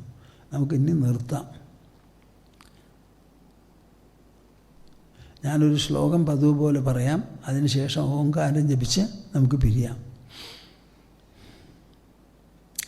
സംവേദ്യവർജിതമനുത്തമമേകമാദ്യം സംവിത്പദം വികലനം കലയൻ മഹാത്മൻ ഹൃദ്യേവ തിഷ്ഠ കലനാരഹിതക്രിയാം തു കുർവൻ അകർത്തൃപദമേത്യ ശമോദിതശ്രീ കുർവൻ അകർത്തൃപദമേത്യ ശമോദിതശ്രീ. ഹരി ഹരി ഹരി ഓം തത്സത്. ജയ ഗുരു, ജയ ഗുരു, ജയ ഗുരു. ഇനി എല്ലാവർക്കും കൂടി ഒരു സമാപന ഓംകാരം ജപിച്ച് പിരിയാം. അതിനുള്ള മുദ്ര എടുത്തോളൂ. ഇതാ.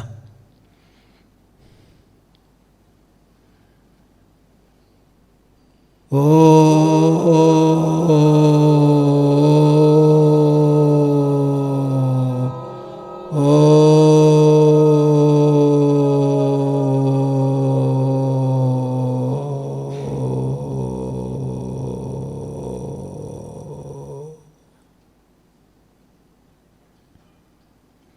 ഹരി ഓം തത്സത്. ജയ ഗുരു, ജയ.